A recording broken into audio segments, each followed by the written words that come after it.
기도하시겠습니다. 주님 감사합니다. 저희를 이렇게 불러주시면 감사합니다. 저희의 의지로 나온 것이 아닙니다. 하나님의 의지로 나온 것입니다. 하나님의 의지로 나왔기 때문에 하나님이 하시고자 하는 말씀이 있을 거고 하나님이 분명히 저희 삶 속에서 선포하시고자 하는 말씀이 있을 거 믿습니다. 주님의 말씀을 말씀대로 듣고 반응할 수 있도록 주님 도와주십시오. 말씀을 듣는데 방해되는 상황이나 육체적인 건강이나 그런 문제가 있다면 주님 말씀을 듣는데 하나도 지장이 없을 수 있도록 모든 것을 잠잠한 바다와 같이 바다를 잠잠하게 하시는 것처럼 잠잠하게 하시길 소망합니다. 주님만 기대합니다. 예수님 이름으로 기도드렸습니다. 안녕하세요. 제가 그 블로그에 광고했던 것처럼 아마 9월달, 지금 8월 오늘이 마지막 날이잖아요. 근데 9월에는 아마도 증사기를 못할 것 같아서 9월, 물론 이제 그 추석 때 연휴에 화요일이 껴있던데, 그때 만약에 같이 좀 괜찮다고 하면 그때 가능할 것 같고요. 아니면은 10월 달에 다시 증사기 할 수 있지 않을까 생각이 듭니다. 오늘 말씀은 잠언서 12장 28절 말씀이에요. 공의로운 길에 생명이 있나니 그 길에는 사망이 없느니라. 아멘. 오늘 저희가 준비 찬양에서도 같이 불렀던 예수 하나님의 공의는 예수 그리스도다라고 하는 찬양을 불렀던 것처럼 아마 여러분들 대략 예상하시다시피 오늘의 말씀은 하나님의 공의에 관한 말씀을 나누려고 하는데 사실 이 하나님의 공의에 관한 말씀은 가장 어려운 주제이기도 하고 그렇기 때문에 가장 많은 오해가 있는 하나님의 성품, 속성이기도 한 것 같아요. 사실 하나님의 성품에 대해서 많이 오해하고 있는 것이 하나님의 거룩에 대한 것이 많이 오해되어 있고 하나님의 사랑에 대해서 또한 오해가 되어 있는데 그거가 더불어서 하나님의 공의에 관한 것도 우리가 많이 오해되고 있지 않나? 라는 생각이 들어요. 예를 들면 여러분은 보통 하나님의 공의를 어디서 찾으세요? 예를 들면 여러분이 지금 살고 있는 삶에서 하나님의 공의가 진짜 아멘이 되나요? 물론 믿음으로 아멘 하는 거지만 우리 현상적으로 보는 이 세상을 보면 잘 사는 사람이 있고 못 사는 사람이 있고 노력을 열심히 해서 잘 사는 사람이 있고 노력을 안 해서 못 사는 사람이 있다 그러면 뭐 세상적 가치로 생각했을 때 뭐 그럴만하니까 그렇겠다라고 생각하겠지만 열심히 노력을 해도 못 사는 사람이 있고 누구는 태어날 때부터 금수저이기 때문에 잘 사는 사람이 있고 누구는 태어날 때부터 너무 멋진 외모를 갖고 태어나서 그냥 사람이 다 추앙하는 우러러보는 그러한 연예인의 위치에 가 있기도 하고 누구는 뭐 태어날 때부터 그냥 또 그런 몸으로 태어나기도 하고 세상을 보면 굉장히 불공평하지 않아요? 불공정하지 않아요? 세상을 보면 그렇죠. 그러니까 이러한 세상을 보면서 사람들은 얘기를 해요. 너희 하나님이 만약에 공의롭다면 공정하다면 그렇다면 이 세상은 왜 이렇게 불공정하니? 라고 얘기를 할 수밖에 없고 또 그 얘기를 듣는 우리도 마땅히 대답할 게 없잖아요. 그죠? 물론 우리는 믿음을 받았고 하나님의 자녀가 됐기 때문에 믿음으로 하나님은 오르셔, 하나님은 공의로우셔, 하나님은 공정하셔 라고 말을 하지만 그들에게 설득할 수 있는 근거가 하나도 없단 말입니다. 세상은 그냥 내 집을 나오자마자 나보다 더 큰 집이 보이고 나보다 더 작은 집이 보이고 그죠? 그냥 세상에 나오자마자 우리가 뭐 어느 상황에 처하더라도 불공정, 불공평은 그냥 세상에 판을 치고 있으니까요. 이것이 궁금했던 사람이 바로 하박국 같은 사람이었죠. 예레미야도 이것이 궁금했었죠. 그래서 물어보잖아요. 하나님, 왜 의롭지 않은 악인들이 왜 이렇게 잘 살아요? 하나님을 믿는 의인들은 왜 이렇게 못 살아요? 뭐, 그렇게 소리치르기도 했죠. 여러분은 지금 과연 어떻게 생각하시냐는 거예요. 하나님은 정말 공의로우신가요? 근데 우리는 여기서 질문이 하나가 굉장히 잘못됐다는 사실에서 우리는 간과를 해요. 물론 여러분이 아마 하나님의 공의에 대해서 조금 다른 패러다임에서의 하나님의 공의에 대한 말씀을 여러분이 듣게 되지 않을까라는 생각이 드는데, 우리는 보통 하나님의 공의를 거기서 찾으려고 하거든요. 세상에 있는 형상에서 하나님은 왜 공정하지 않으실까? 궁금. 그죠? 그런데 믿음으로 하나님은 그냥 공의로우셔, 하나님은 오르셔, 하나님은 선하셔, 라고 우리는 선포하며 사는데, 그런데 우리는 그 하나님의 공의에 대한 이 주제를 굉장히 잘못된 곳에서 꺼내고 있다는 것에 대해서 우리는 잘 모르는 것 같아요. 예를 한번 들어볼게요. 어떤 아버지가 있어요.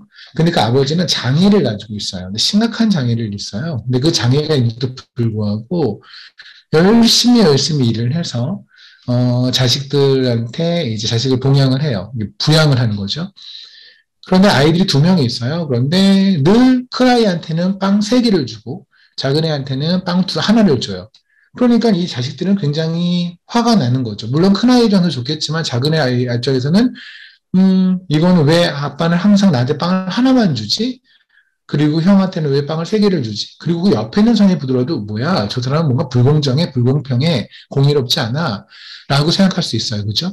여기까지 보면은 우리가 지금 세상에서 공의와 공정을 발견하려고 거기에서 하나님의 공의와 공정을 발견하려고 애쓰는 모습과 매우 닮았어요. 그런데 뭘 놓치고 있냐면 이 아버지는 장애가 있는데 이 장애가 왜 생겼냐면 아이들한테 맞아서 생긴 거예요. 두 아들한테 맞아서 패륜하죠. 부모를 때리는. 근데 요새 가끔 뉴스를 보면 뭐 오늘도 봤더니 네이버에 봤더니 무슨 자기를 키운 할머니를 죽인 10대 애들이 있다 뭐 이런 뉴스를 제가 언뜻 봤는데 제가 제목을 본 게 맞다면 아마 그런 사건이었던 것 같은데. 그러니까 자식들이 아빠를 무시해서 그냥 무시하는 정도가 아니라 아빠를 때렸어요. 어느 정도 때렸냐면 아빠가 장애인이 될 때까지 때렸어요. 그런데 아버지는 그 장애인 몸을 이끌고 가서 최선의 일을 해서 밖에서 뭐 폐휴지를 줍고 쓰레기를 줍고 해서 그거를 모아서 가져온 돈을 가지고 빵을 사서 그 빵에서 큰아들한테 세 개를 주고 작은아들한테 하나를 주는 거예요. 그럼 우리는 여기서 무엇을 생각하냐면 우리가 말하는 공정의 개념은 아이들이 가지고 있는 빵 세 개냐 하나냐의 개념에서 우리가 접근할 문제가 아니라는 거에서 여러분이 동의하실 거예요. 그렇죠? 이 집안에서의 공의의 문제는 뭐냐면 과연 아버지는 공정한 대우를 받고 있냐는 거예요. 맞잖아요. 자식들한테 장애가 될 만큼 두드려 맞았는데도 불구하고 나가서 일을 해서 폐우지를 주어서 아들한테 먹여 살리는 이 아버지는 지금 공정한 삶을 살고 있냐는 거예요. 공정한 대우를 받고 있냐는 거예요. 그러니까 우리는 여기서 지금 자식들한테만 포커스를 맞추고 있는데 사실은 아버지가 전혀 공정한 대우를 받고 있지 않잖아요. 아버지가 너무 불공정하게 살고 있잖아요. 그렇죠? 만약에 그 아버지한테 여동생이 있다고 칩시다. 애들한테는 고모가 되겠죠? 그 고모가 이 사건을 보면 아마 이럴 거예요. 와서 오빠한테 그러겠죠. 오빠도 오빠 인생을 챙겨. 애들한테 맞아서 지금 이렇게 장애가 되는데도 불구하고, 이렇게 불구하는데도 불구하고, 뭘 나가서 돈을 벌어서 애들을 먹여 살리라고 그래. 오빠 인생을 챙겨라고 말하지 않을까. 왜 오빠는 오빠 인생에 대해서 이렇게 불공정해? 정의롭지 못해? 공의롭지 못해? 라고 얘기하겠죠. 이게 바로 하나님의 공의에 대한 우리의 잘못된 접근이에요. 무슨 말씀이냐면 우리는 하나님이 공정한 대우를 받고 있냐에 대해서는 관심이 없어요. 우리가 공정한 대우를 받고 있는지 아닌지에 대해서만 관심이 있어요. 옆집 사람이 몇 평 아파트에 사는데 나는 몇 평 아파트에 살지 못한다. 나는 하나님을 그렇게 열심히 믿고 하나님을 위해서 최선을 다해 살고 있는데 나는 왜 몸이 아프고 하나님을 전혀 모르며 아니 하나님을 안다고 하지만 하나님을 멸시하고 하나님의 복음을 제대로 따라가지도 않는 자는 왜 이렇게 만순강할 거고 쟤는 거북이처럼 오래 살 것처럼 이렇게 건강하지? 하나님이 너무 불공평해요. 그렇죠? 그러니까 우리는 하나님의 공평과 공의를 우리한테 발견한단 말입니다. 그런데 사실은 우리가 저기서 물어봐야 되는 건 뭐냐면 하나님은 공정한 대우를 받고 있냐는 거예요. 다시 한번 볼까요? 성경을 빠르게 찾아볼게요. 잠언서 25장을 잠깐 볼까요? 우리가 잠언서를 잠언서 나눴을 때 이미 한번 했던 주제인데요. 잠언서 25장을 보면 18절입니다.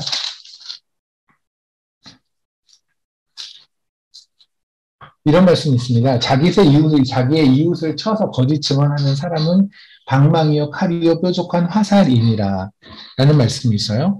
이때 이 뾰족한 화살이라는 말과 같은 말이 쓰인 게 어디였다고 말씀을 드렸냐면 예레미야서에 있다고 말씀을 드렸어요. 예레미야서는 빠르게 한번 보시겠습니다. 예레미야서 17장을 볼게요. 예레미야서 17장을 보면은 1절에 이런 말씀이 있어요. 유다의 죄는 금강석 끝 철필로 기록되되 그들의 마음판과 그들의 제단불에 새겨 적거늘. 사실 여기 있는 말씀으로 하면 마치 하나님께서 그들의 마음의 철필이 뭔지 알죠? 뾰족한 화살필 있잖아요. 화살촉. 그걸로 그들의 마음판에다 니네 죄를 쓴 것 같지만 사실은 이 말씀은 우리가 지은 죄가 하나님의 가슴에 그렇게 새겨져 있다는 말씀이거든요.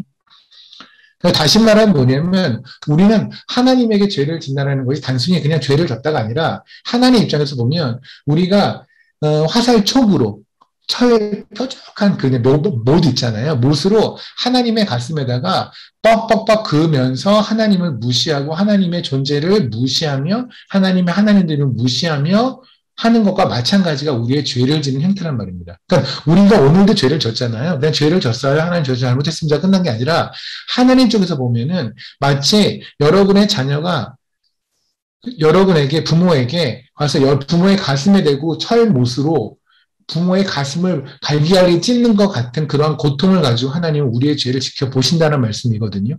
그게 잠언서 25장 18절의 말씀이고 거기서 나오는 뾰족한 화살이 예레미야서 17장 1절의 그 말씀이에요. 근데 이게 남 얘기입니까? 이게 유다의 이야기인가요? 우리하고는 관계가 없는 이야기인가요? 아니죠. 우리의 이야기잖아요. 우리가 오늘도 지었던 죄, 우리가 태어나서 지금까지 계속해서 살고 있는 모습이 바로 이거 아닙니까? 마치 아버지를 때려서 장애인을 만들었던 그 두 자녀가 차라리 나아요. 차라리 나아요. 왜냐면 그들은 그냥 한 번에 열받아가지고 그냥 무슨 페루나가 되어서 애들이 미쳐가지고 부모를 아빠를 때려서 장애인을 만들었을 수 있으니까. 근데 우리는 매일같이 그러잖아요. 매일같이 하나님의 가슴에 철못으로 하나님의 가슴에다가 뻑뻑뻑 긋고 있는 모습이 저만의 삶은 아닐 거라고 저는 생각이 들거든요. 그렇잖아요. 그런데도 불구하고 하나님 우리를 사랑하신대요. 불공정하지 않나요? 불공평하지 않아요? 하나님한테 정의는 어디 있어요? 그런데도 불구하고 오늘도 우리에게 공기를 주셨고 우리에게도 오늘 일용할 양식을 주셨대요. 그럼에도 불구하고 우리를 오늘 이 자리에 모여서 하나님이 예배를 받으시겠대요. 불공정하지 않으세요? 만약에 하나님 아버지가 그러시면 성령 하나님이 이렇게 말씀하셔야 돼요. 성자 하나님이 이렇게 말씀하셔야 돼요. 아버지 하나님, 성부 하나님은 너무 자기 자신을 챙기지 않아요. 마치 장애가 된 아빠가 자식들을 위해서 그렇게 최선을 다해서 부양을 할 때 그 여동생이 와가지고 미친 거 아니에요, 오빠는? 왜 당신은 오빠를 이렇게 때려서 이렇게 장애를 만든 아이들한테 왜 이렇게까지 해야 돼? 왜 이렇게까지 하는 거야? 오빠 인생을 생각해 라고 말하는 것과 마찬가지로 성령 하나님께서 성자 하나님께서 성부 하나님에게 뭐라고 해야 되지 않나요? 하나님의 공의는 없어요. 하나님은 공의롭지 않으세요. 하나님은 전혀 자신에게 공정하지 않으세요. 맞죠? 이게 지금 현재 우리의 위치라는 겁니다. 다른 걸 하나 볼까요? 이사야서 54장을 볼게요.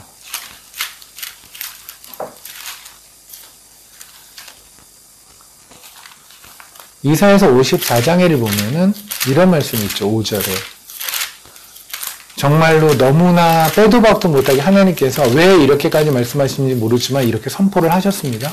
그 선포하신 게 바로 뭐냐면 이렇게 말씀하셨어요. 이사야서 54장 5절입니다. 이는 너를 지으신 이가 내 남편이라. 그의 이름은 만군의 여호와시며 내 구속자는 이스라엘의 거룩한 이시라. 그는 온 땅의 하나님이라 일컬음을 받으실 것이라. 아멘. 지금 하나님이 뭐라 하셨냐면 내가 너의 남편이다 라고 말씀하셨어요. 그죠? 우리도 또 감히 하나님이 우리가 주의 신부입니다라고 얘기를 하잖아요. 그죠? 근데 우리는 오늘도 살아계신 하나님이 지금 바로 여기 계신데도 불구하고 세상이라고 하는 다른 남자를 만나서 남편 앞에서 남편 투명 인간 취급하고 우리가 음행하지 않았나요? 한번 생각을 한번 해보세요. 상상을 한번 해보세요. 자기의 남편이 옆에 있는데 남편이 있어요. 있는데 그 남편 앞에서 다른 남자랑 음행을 하는데 이게 상상이 됩니까? 이런 그림은 아마 영화에도 이런 건 없을 것 같아요. 그런데 그 짓을 하고 있는 게 우리의 모습 아닌가요? 하나님 살아계신다며요. 하나님은 어디나 계신다며요. 이 자리에도 계신다며요. 우린 그렇게 고백하잖아요. 근데 그 하나님이 이사야서 54장 5절에 뭐라 하시냐면 내가 너의 남편이다라고 하셨어요. 그런데 우린 그 하나님을 냅두고 버리고 하나님께서 예레미야에서 말씀하신 것처럼 뭐라고요? 계속 너희는 간음했다고 하시잖아요. 이스라엘아 너희는 계속해서 간음하였다. 너네가 바알하고 간음했고 세상과 간음했고 우상과 간음했다라고 말씀하시잖아요. 우리가 오늘 그러지 않았나요? 우리 자존심과 간음했고 내 자신이 이뻐가지고 나 자신이라는 자와 또 간음했고 세상과 간음했고 그러지 않았나요? 하나님은 도대체 그럼 이렇게까지 당하신 하나님 우리를 왜 사랑하셔야 돼요? 근데 하나님은 사랑하시잖아요. 오늘도 우리를 먹여 살리시고 우리를 살려놓으셨잖아요. 불공정하지 않으세요? 맞잖아요. 그러니까 우리가 다시 한번 말씀드리면 우리가 찾는 하나님의 공의는 우리에게서 찾는 것이 아니라 하나님에게서 찾아야 된단 말입니다. 그토록 무시받는 하나님이 왜 그분의 이름에 대해서, 자신에 대해서 불공정한지에 대해서 우리는 하나님의 공의를 찾아야 되는데, 그렇지 않고 우리는 계속해서 우리가 무슨 짓은 상관없어요. 내가 나하고 동생이 힘을 합쳐서 아빠를 때려서 장애를 만들었는데도 불구하고 우리가 말하는 건 뭐냐? 왜 나는 빵을 하나밖에 안 줬어? 왜 형은 빵을 3개 줬어? 가지고 논하고 있다면 얘네들은 진짜 나쁜 놈들이잖아요. 그 진짜 나쁜 놈들이 우리란 말입니다. 현재 스코어. 그게 바로 우리가 하나님의 공의에 대해서 굉장히 잘못된 접근을 하고 있는 거예요. 그러니까 잘못된 접근을 얘기하고 있으니까 잘못된 접근에 질문을 받으니 잘못된 대답을 할 수밖에 없는 거죠. 그렇지 않나요? 예를 들어서 아까 말씀드린 것처럼 큰아이와 작은아이가 얘기하는 거예요. 고모 우리 아빠 진짜 불공정해. 왜냐하면 물론 나는 3개를 먹으니까 좋긴 하지만 동생한테 늘 하나를 주고 나한테 3개를 준다? 너무 불공정하지 않아? 라고 그 얘기를 듣는 고모가 아빠가 얘들한테 어떤 일을 당했는지 알면서도 불구하고 그러기에 참 니네 아빠는 불공정하다 라고 얘기한다면 대화가 이상한 거죠. 이때는 고모가 뭐라고 말하냐면 니네 미친 거 아니니? 니네가 아빠한테 한 짓을 생각해봐. 지금 어디다 대고 공정을 얘기하고 있어? 이렇게 말을 해야 정상이죠. 근데 우리는 우리 자신이 헷갈리고 있으니까 우리가 뭘 모르니까 세상에서 말해서 하나님은 공의롭니? 세상에 있는 현상들을 봐봐. 일어나고 있는 현실들을 봐봐. 하나님은 공의로워? 라는 얘기에 우리가 별로 할 말이 없는 거예요. 그러네. 하나님 별로 공의롭지 않으신 것 같아. 하지만 네가 믿음이 없어서 그래. 너도 믿음이 생기면 하나님이 공의롭다고 너도 말하게 될 거야. 요 정도 수준의 대답밖에 못하는 거예요. 그죠? 아니요. 딱 잘라서 말을 해야죠. 네가 하나님을 몰라서 그러는데 하나님 자신이 불공정한 대우를 받고 있잖아. 라는 얘기를 해야 된단 말입니다. 이것이 우리가 하나님의 공의에 대한 접근의 방법이라고 저는 생각을 해요. 우리는 또 무슨 짓을 했을까요? 창세기 4장을 잠깐 볼까요? 창세기 3장을 잠깐 봅시다. 창세기 3장에 보면 이제 죄를 집니다. 그죠? 죄를 짚어 선악과를 먹게 돼요. 그리고 나서 이런 말을 하죠. 8절에 그들이 그날 바람이 불 때 동산에 거니시는 여호와 하나님의 소리를 듣고 아담과 그의 아내가 여호와 하나님의 낯을 피하여 동산 나무 사이에 숨은지라. 제가 몇 번을 말씀드렸지만 이게 언뜻 보면 그들이 죄를 짓고 나서 너무 창피해서 하나님 우리가 하나님 앞에 죄를 졌으니까 너무 하나님 얼굴을 볼 낯이 없네요 하며 도망간 것 같잖아요. 그렇잖아요. 근데 그게 아니라고 밑에 써있죠. 9절에 여호와 하나님이 아브라함을 부르시죠. 너 왜 거기 숨었니? 라고 말씀하니 뭐래요? 10절에 내가 동산에서 하나님의 소리를 듣고 내가 벗었으므로 두려워하여 숨었나이다.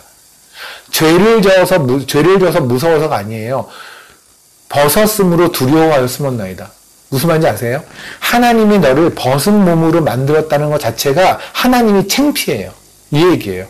제가 예전에 나눴던 얘기가 있는데 부끄러운 저의 과거에서 반복해서 나누기 좀 그렇지만 그냥 한번 나누겠습니다. 무슨 얘기였냐면 제가 고등학교 때예요.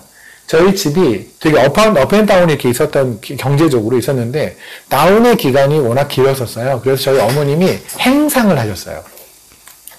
다라이라고 그러잖아요. 뻘건색이 그 다라라고 하는 거 있잖아요. 거기에다가 꽈배기 이런 거를 어디서 이렇게 받아서 그런 거를 길에서 파시고 이런 일을 하셨어요. 제가 고등학교 때. 그러니까 그거를 해서 저희 삼형제의 학비를 대주며 먹여 살리는 거죠. 그런데 제가 고등학교 때 1학년 때였는데 친구랑 같이 걸어가다 저희 엄마를 봤어요. 그럼 뭐 해야 돼요? 제가 뭐를 해야 되나요? 빨리 달려가서 엄마 머리에 있는 거를 내려놓고 제가 그걸 들고 다니면서 엄마 이거 해. 아니 엄마 들어가 내가 팔게. 이래야 되지 않나요? 근데 저는 어떻게 했냐면 딱 만났는데 친구랑 같이 만났어요. 엄마가 코앞까지 만났어요. 근데 제가 뭐랬냐면 엄마한테 이모 그랬어요. 엄마가 창피해서. 우리 엄마가 우리 부모가 이런 일을 하고 있다는 게 너무 창피했어요. 친구한테. 진짜로요. 그리고 나서 엄마는 너무 놀란 거죠. 엄마인데 아들이 자기를 이모라고 부르는 거예요. 내 순간 파악은 되시겠죠? 그리고 엄마가 그냥 옆으로 지나가셨고 근데 저는 그날 저녁에 집에를 못 들어가겠는 거예요. 너무 창피해서 엄마한테. 너무 죄송해서. 근데 어쨌든 들어갔죠. 그때 엄마가 너무 아무렇지도 않게 그 얘기를 한마디도 안 꺼내시는 거예요. 한마디도 안 꺼내시고 어머니가 돌아가실 때까지. 그러니까 그 뒤로도 정말 몇십 년 동안 한 번도 그 얘기를 꺼내지 않으셨어요. 저는 어머니가 만약에 그 얘기를 꺼냈다면 저는 지구멍이라도 들어가야 되는 걸 텐데도 불구하고 엄마는 절대 꺼내지 않으셨어요. 저는 엄마가 창피했었어요. 그때 엄마 마음은 어땠을까요? 내가 이런 자식 때문에 내가 이렇게 머리에 다라이를 얹고 고개에 목에 목 디스크가 걸리면서까지 그렇게 돌아다니면 내가 행생해서 팔아서 내한테 학비를 내고 내 먹여 살려야 되나? 이런 생각 안 하셨을까요? 그렇잖아요. 근데 그걸 더 심한 대우를 당한 게 바로 하나님이세요. 시컷 만들어 놓고 에덴 동산에 놔뒀더니 얘가 뭐냐면 숨어요. 그럼 뭐냐면 당신이 창피해요. 저를 이렇게 벌거벗고 만든, 나한테 이런 옷밖에 사주지 못하는, 나한테 이런 삶밖에 주지 못하는, 내가 이렇게 아파트에 밖에 살지 못하게 하는, 내가 이렇게 아픈 몸, 불편한 몸으로 살 수밖에 없게 만든 당신이 창피해요. 이게 바로 지금 아담이 한 얘기예요, 하나님한테. 제가 죄를 져서 숨었나이다가 아니라 제가 벌거벗어서 부끄러워 숨었나이다. 벌거벗게 만드신 분이 누군데요? 하나님이셨잖아요. 하나님이 가장 좋다고 하는 게 저한테는 끔찍하게 싫어요. 수준이 그것밖에 안 돼요, 진짜? 왜 그런 거 있잖아요. 간혹 엄마가 뭐 사오면 애들이 그러잖아요. 아, 엄마는 보는 눈이 이것밖에 안 돼? 하나님 수준이 그것밖에 안 돼요? 기껏 보기에 좋았더라가 벌거벗은 상태인 거예요? 당신 변태예요? 미친 거 아니에요? 난 당신이 창피해요. 그래서 숨은 거예요, 아담이. 이렇게까지 무시를 당했던 하나님께서 무슨 일을 했어요? 창세기 3장이 끝나기 전에 하나님께서 뭐를 하시나요? 21절에 여호와 하나님이 아담과 그의 아내를 위하여 가죽옷을 지어 입혔더라. 아니죠. 엄밀히 말하면 걔네는 정말 거기서 갈기갈기 찢어 죽여야죠. 창조주세요. 피조물을 만들었는데 피조물이 창조주를 부끄러워해요. 당신 하나님이 아니에요. 당신 같은 게 하나님이면 전 짜증난대요. 당신 같은 게 무슨 아버지냐요. 버려야죠. 그럼 갖다가 던져버려야죠. 죽여버려야죠. 그런데 하나님 뭐 하세요? 가죽옷을 갖다가 입혀요. 하나님은 스스로한테 공정하십니까? 현재 우리가 지금까지 본 거에 따르면 하나님은 전혀 공정하지 않으세요. 맞죠? 공의롭지 않으세요.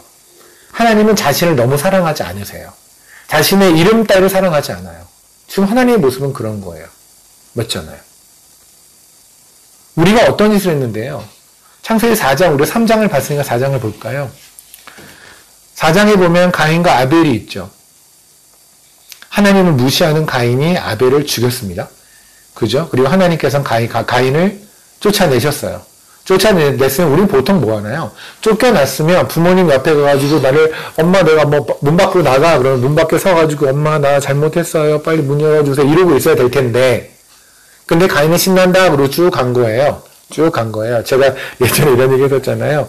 저하고 작은 형하고가 있는데, 큰 형은 뭐 이렇게 많이 혼나지 않았어요. 그러니까 큰 형이라고 하는 어떤 그 프리미엄이 있었던 것 같아요. 큰 애라고 하는. 둘째 형이 있고 저가 있는데, 둘이 혼나요. 그러니까 둘이만 혼나고 나면 엄마는 꼭 둘을 빤스만 입혀서 밖으로 내쫓았어요, 겨울에. 참 좋은 방법이었던 것 같아요. 지금 생각해보면. 지금 하면 또 뭐 SNS에 올라오고 난리가 나겠죠. 그러니까 당시에는 굉장히 훌륭했던 처벌 방법 같아요. 손 씻는 처벌이죠. 그냥 빤스만 입혀서 문 밖으로 내보내는 거예요. 그럼 너무 창피하잖아요. 그냥 빤스만 입고 문 밖에 있는데, 그러면 문을 두드리고 엄마 잘못했어요. 빨리 뭐 그러다가 만약에 학교에 같은 반이라도 보면 이거 난리 나는 거잖아요. 막 그러고 있는데, 정말 저는 정말 원래 겁이 많았어요, 옛날에. 그래서 문을 두드려 엄마 문 열어주세요 이러고 있는데, 작은 형은 엄마가 그래요. 나가, 너 다시는 오지 마. 그러면 나가서 진짜 공원으로 가요. 그 공원에서 놀아요.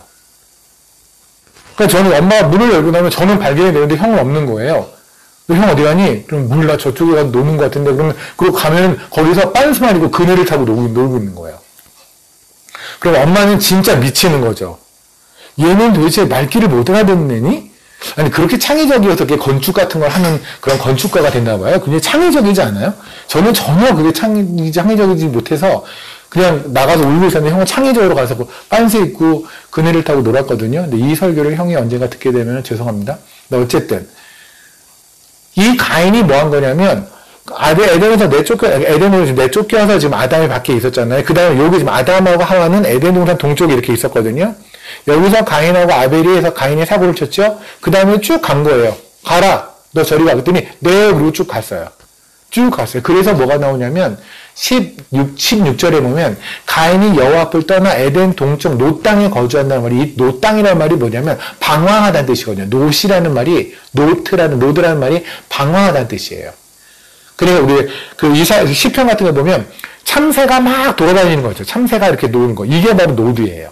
그러니까 정처 없이 그냥, 우리 참새 보면은 얘가 어떤 길이 있어서 움직이는 게 아니잖아요. 그냥 막 날아다니는 거잖아요.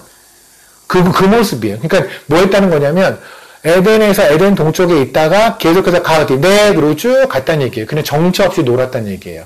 정처 없이 갔어요. 하나님 반대쪽으로. 이것만으로도 하나님의 염장을 긁기에, 찌르기에 너무 충분하죠. 그런데 무슨 일을 했는지 아십니까? 그 뒤에 있는 얘기는 제가 많이 했는데, 그 중에 하나만 보여드릴게요. 21절 볼게요. 이제 가인의 후손에 관한 이야기입니다. 가인의 후손도 무슨 일을 했냐면, 그래서 그 중에 그의 아우의 이름은 유발인데, 얘는 수금과 통소를 잡고 모든 자의 조상이 되었대요. 무슨 말이에요? 지금 얘네들이 수금과 통소를 갖고 지금 웃고 즐기고 춤추고 놀 때입니까? 하나님하고 떨어졌는데? 하나님하고 떨어졌는데, 밖에 나가서 수금 가지고 통수 불면서 음악하고 춤추며 놀았다고요. 이건 진짜 하나님의 진노를 일으키기에 너무나 충분하죠. 하나님은 그들을 내쫓고 하나님은 눈물로 바라보고 있는데 밖에 나가서 얘네들은 신나게 놀고 있었다고요. 하나님이 그러든지 말든지. 이게 우리들의 삶 아니냐는 얘기입니다. 하나님과 떨어져서 하나님은 너는 이리 와라고. 너 거기 있으면 죽어. 네가 나를 떠나면 죽어라고 하나님 말씀하시는데 우리는 그러든지 말든지 밖에 나가서 신나게 먹고 맛집 찾아다니고 화장품 찾아다니고 예쁜 옷 찾아다니고 멋진 옷 찾아다니고 사람들한테 어떻게 보이는가 신경 쓰고 그거 하느라 하나님이 나를 바라보며 얼마나 눈물 짓고 계신지 관심 없이 살았던 게 오늘 아니었나요? 어제 아니었나요? 그럼 하나님의 가슴은 이렇게까지 갈기갈기 찢어놨으면 하나님 쪽에서 우리에게 해야 되는 건 뭐예요? 그래, 넌 그냥 그렇게 살아라. 넌 그렇게 그냥 퉁소나 불고 거기서 춤추고 살아. 그리고 영원히 벌받는 영벌의 장소로 가. 지옥으로 가. 이게 맞는 거 아니에요? 그게 공정하신 거잖아요.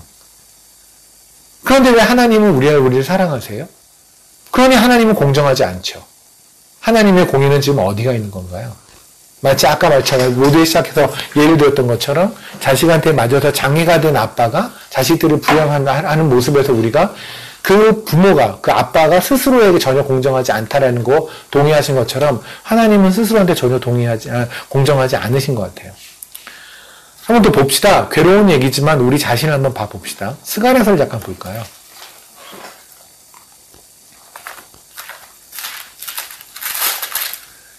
스가랴서 11장입니다. 스가랴 11장에 보면 이런 말씀이 있어요. 12절에 내가 그들에게 이르되 너희가 좋게 여기거든. 그러니까 지금 하나님이 말씀하시는 거예요. 하나님이 뭐라고 말씀하시냐면 니네가 오케이 잘 생각해봐. 내 품삯을 내게 주고 그렇지 아니하거든 그만두라. 그들이 곧 무슨 말이냐면요. 니네가 나를 내 몸값을 한번 매기려면 매겨봐. 한번 매겨서 몸값을 한번 매겨봐봐. 이런 거예요. 뭐 축구선수만 해도 뭐 몇백억씩이잖아요. 몸값이. 그죠? 여러분들도 회사에 가면 연봉 같은 거 협상들 하잖아요. 그러면 연봉이 뭐 얼마다 나름의 회사에서는 여러분 회사를 들어가시거나 내지는 다른 회사를 들어가거나 할 때 우리를 측정하는 게 뭐예요? 우리 몸값이잖아요. 그죠? 그걸 뭐 월급이라고 말을 하든 어쨌든 간에 하나님이 그러신 거예요. 내 품삯을 한번 네가 정해봐라. 내 몸값을 한번 정해봐라. 라고 했더니 그들이 뭐를 한 줄 아십니까? 하나님의 몸값을 잰 게 뭐냐면 곧 은 30개를 달아서 내 품삯을 삼으라. 하나님께 주면 하나님은 딱 은 30개가 딱 내가 맞네요.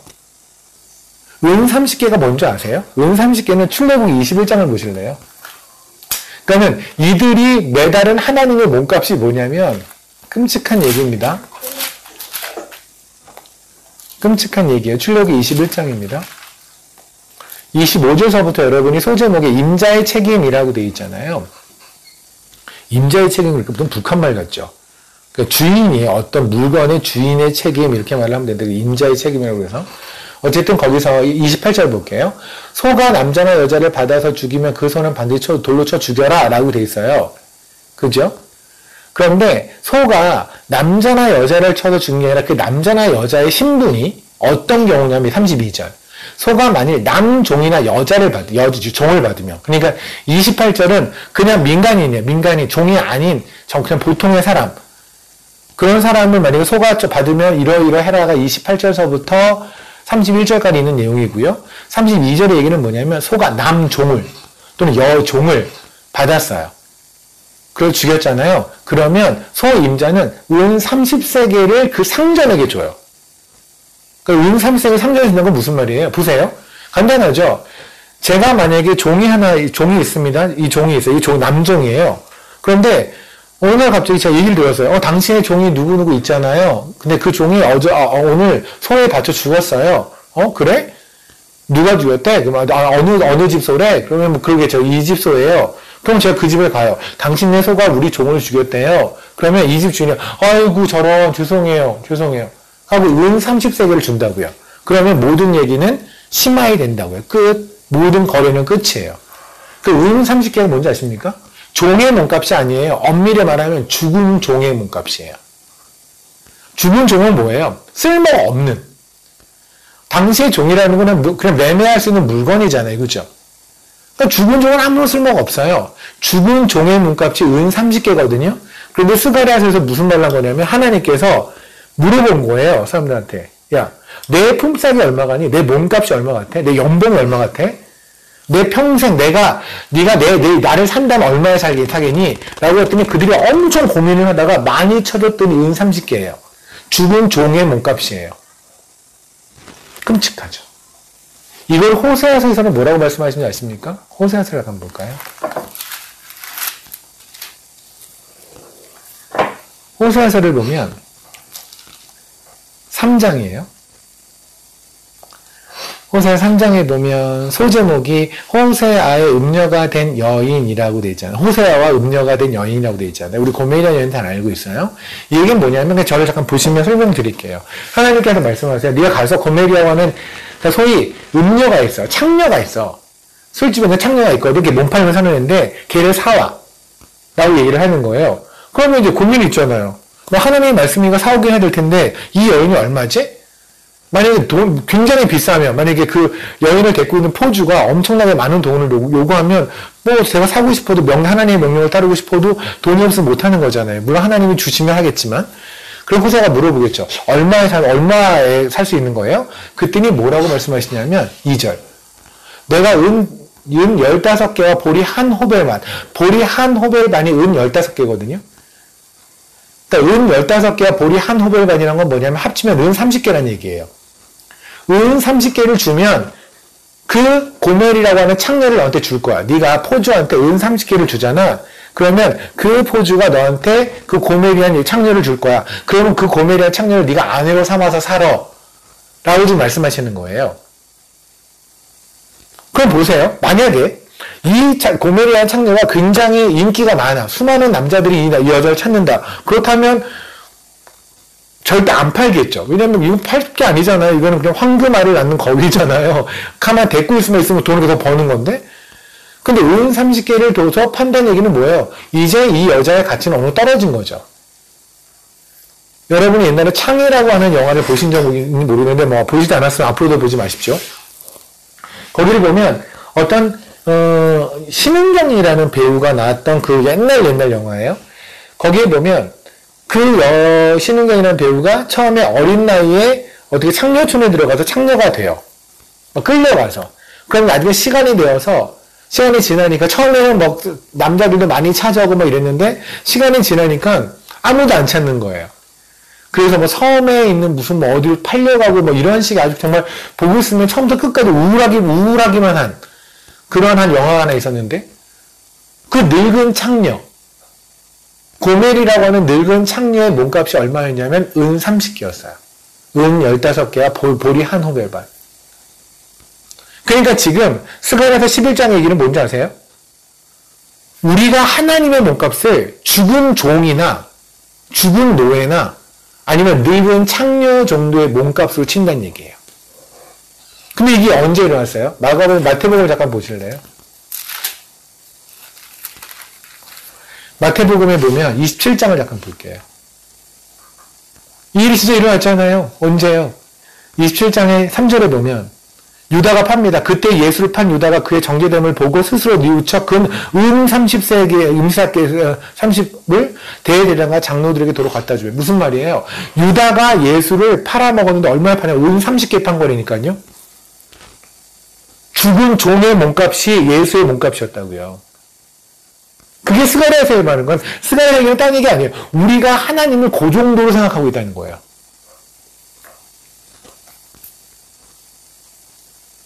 이 정도로 하나님이 우리에게 대우를 받아야 되나요? 하나님이 정말 늙은 창녀의 몸값 정도가 되는 그런 분인가요? 죽은 종 정도의 취급을 받아야 되는 그런 분이에요? 소에 치여서 죽어서 아무 쓸모없는 종의 몸값 정도로 그런 대우를 받아야 마땅한 분이 하나님인가요? 근데 우리 삶에서 우리가 오늘 하나님 우리가 어떻게 대우했나요? 도대체 우리는 하나님을 얼마짜리로 대우했나요, 오늘? 무엇보다 소중히 여겼나요? 무엇보다도 다 뒷전이었잖아요, 하나님은. 그죠? 스포츠를 좋아하는 사람들은 스포츠가 먼저였고, 드라마를 좋아하는 사람들은 하나님보다 드라마가 먼저였고, 수다를 좋아하는 사람들은 수다가 하나님보다 먼저였고, 그러지 않았나요? 예배자의 초대를 받아도, 말씀을 듣는 자의 초대를 받아도, 결국 우리가 하는 건 뭐예요, 다? 그건 이유에, 나 바빠서. 도대체 뭐가 바쁜데요? 도대체 우리는 뭐가 바빠서 하나님이 뒷전으로 가죠? 도대체 하나님이 얼마예요? 만약에 여러분한테 1,000만 원짜리 어떤 일이 있고요. 그리고 나서 예배라는 게 있다고 칩시다. 그럼 여러분 하나님을 예배하는 예배자리로 가시겠어요? 1,000만 원을 버는 자리로 가시겠어요?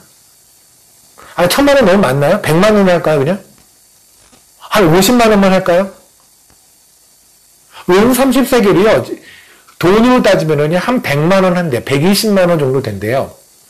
물론 물가가 올랐으니까 변동한 말이 있겠죠? 100만 원이 여러분에게 있습니다. 100만 원을 벌 수 있을 거예요. 그러니까 오늘 이 중예배 안 오시면 여러분은 딴 데로 가면 100만 원을 벌 수 있어요. 그러면 중예배 와서 말씀을 들으실래요? 아니면 100만 원을 벌러 가실래요?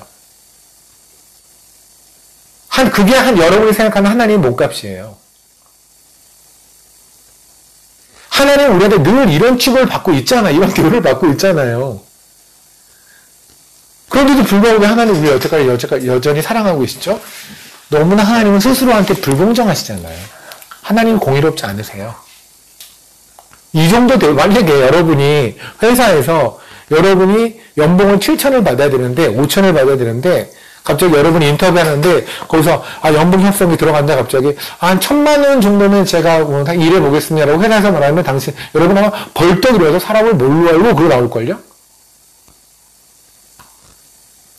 우리의 몸값이 조금만 떨어져도 조금만 무시받아도 그렇게 화를 내는 우리가 하나님이 전지전능하신 창조주 하나님께서의 몸값을 죽은 종의 몸값이나 늙은 창녀의 몸값으로 취급하는 데 있어서 아무렇지 않아요, 우리는. 그리고 나서 얘기하는 거예요. 내가 어떤 대우를 받았는지. 하나님은 왜 이 순간에 누구한테는 돈을 줬고 나는 돈을 안 줬고 누구의 병은 낫게 해주고 누구는 나는 왜 낫게 해주지 않았고 똑같이 기도를 했는데 똑같이 교회 열심히 하는데 왜 누구 아이는 좋은 데를 가고 누구 아이는 별로 좋지 않은데 그러고 왜 하나님은 이렇게 불공정하시지? 하고 계속 퀘스천하고 사는 거예요. 우리가 하나님한테 한 짓을 짓따위만 생각하지 않고. 끔찍하지 않으십니까? 제가 말씀드렸어요. 불편합니다. 불편하지만 하나 더 볼게요. 마태복음을 잠깐 볼까요?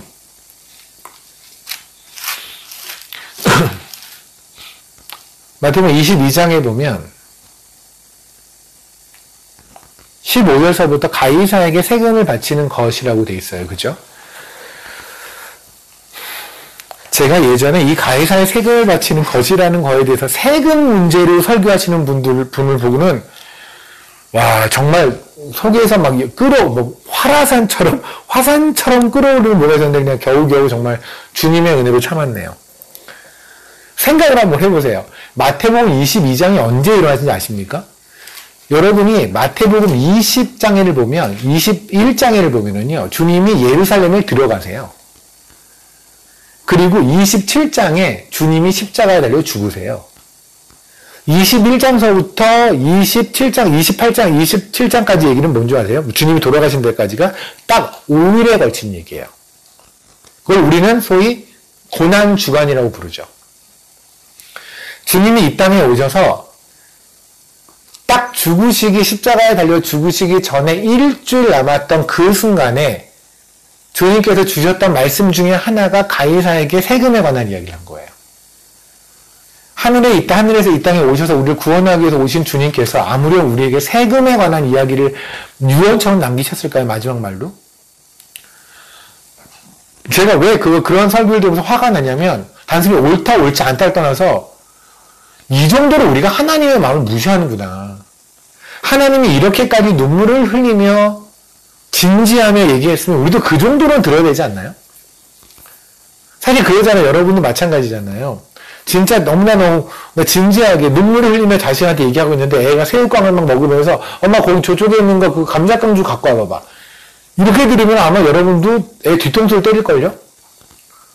그렇잖아요. 엄마는 막 눈물을 흘리며 진심으로 얘야 너 이렇게 살면 안 된다고 이러고 있는데 애는 새우깡이나 그냥 버석버석 먹으면서 그러고 얘기 듣고 있으면 주님은 십자가에 달려 죽으시기 직전에 가이사의 세금에 관한 이야기를 하시면서 주님의 울분을 쏟아내시고 피를 쏟아내시고 눈물을 쏟아내시는데 그런데 우리는 주님은 이거 세금에 관한 얘기구나. 우리 이렇게 받아들인다면 얼마나 대화가 안 되는 걸까요? 도대체 하나님은 얼마나 무시하면 우리는 성경을 옳다고 물어볼까요?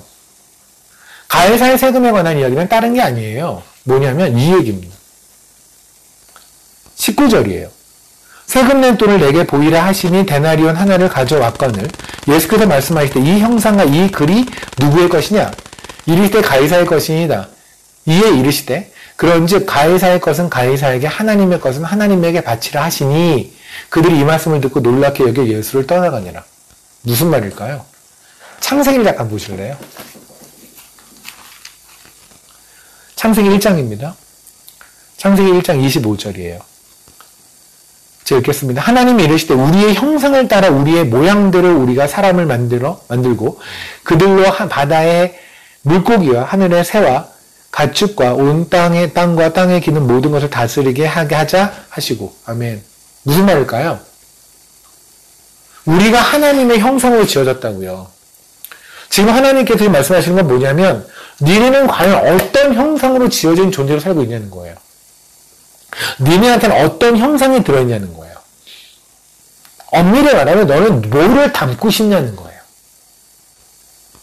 너는 도대체 누구의 자녀이고 싶냐는 거예요. 제가 고백했던 부끄러운 과거처럼 저는 그랬거든요. 나도 부잣집에 엄마 아빠를 뒀으면 좋겠다. 부자 엄마 아빠였으면 좋겠다. 왜 우리 엄마 아빠가 이렇게 가난해? 다른 엄마 아빠면 좋겠다. 하나님 말고 다른 신을 원하는 거 아니세요? 다른 아버지 원하는 거 아니세요?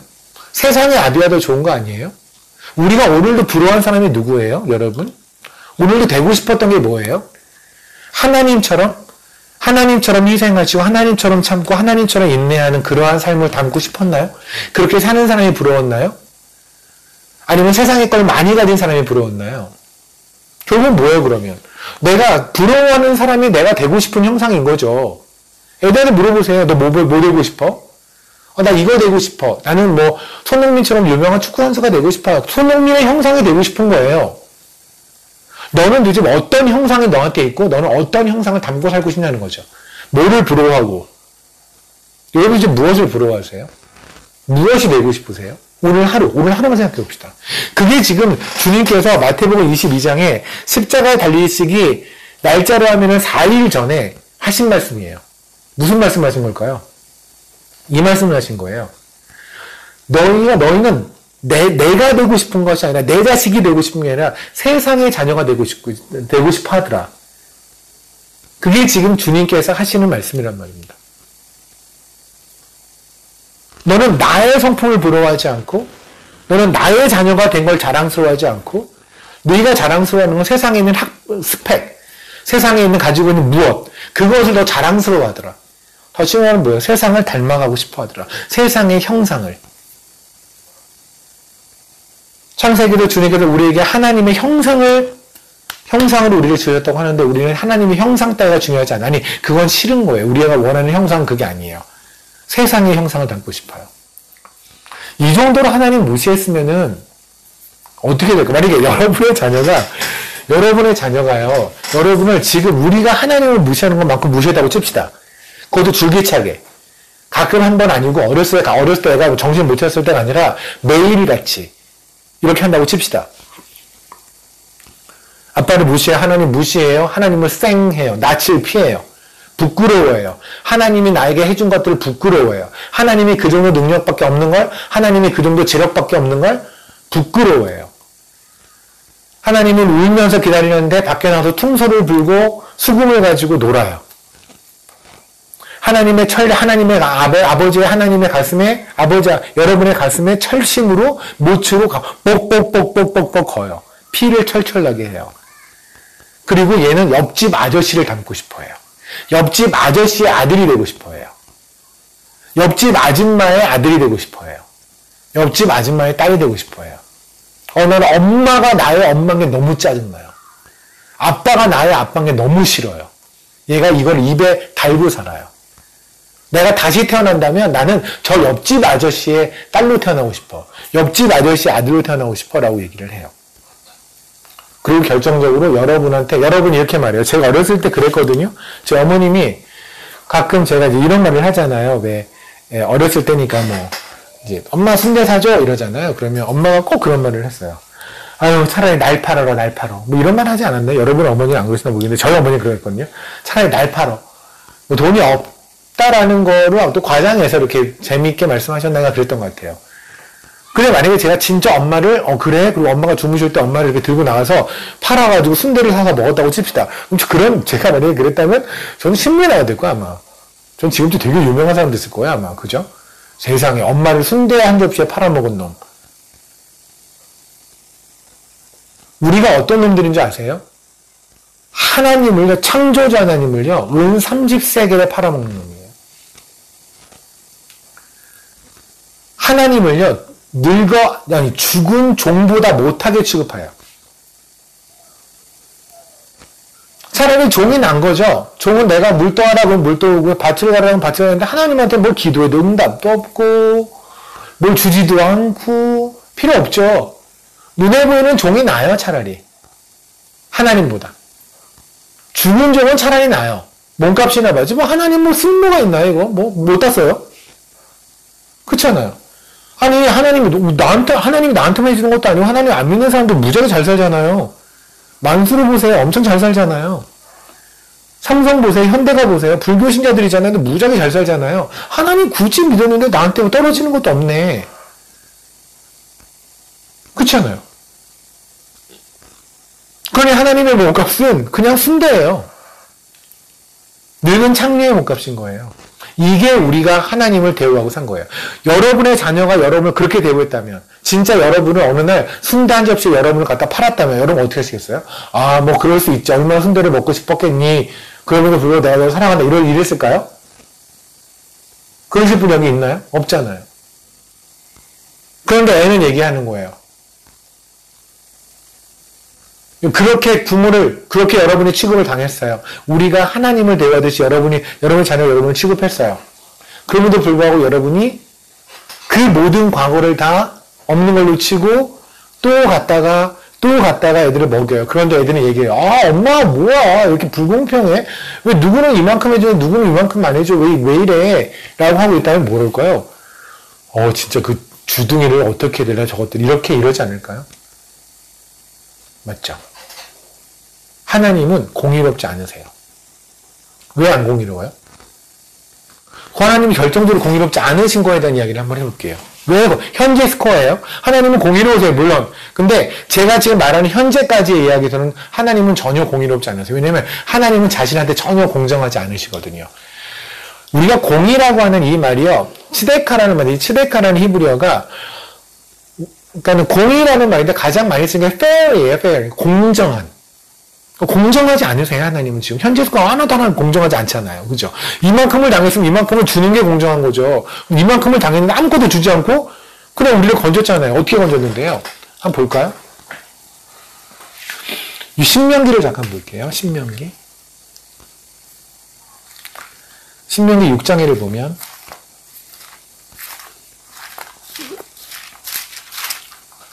25절입니다. 우리가 그 명령하신 대로 이 모든 명령을 우리 하나님 여호와 앞에 삼가 지키면 그것이 곧 우리의 의로움이니라 할지니라.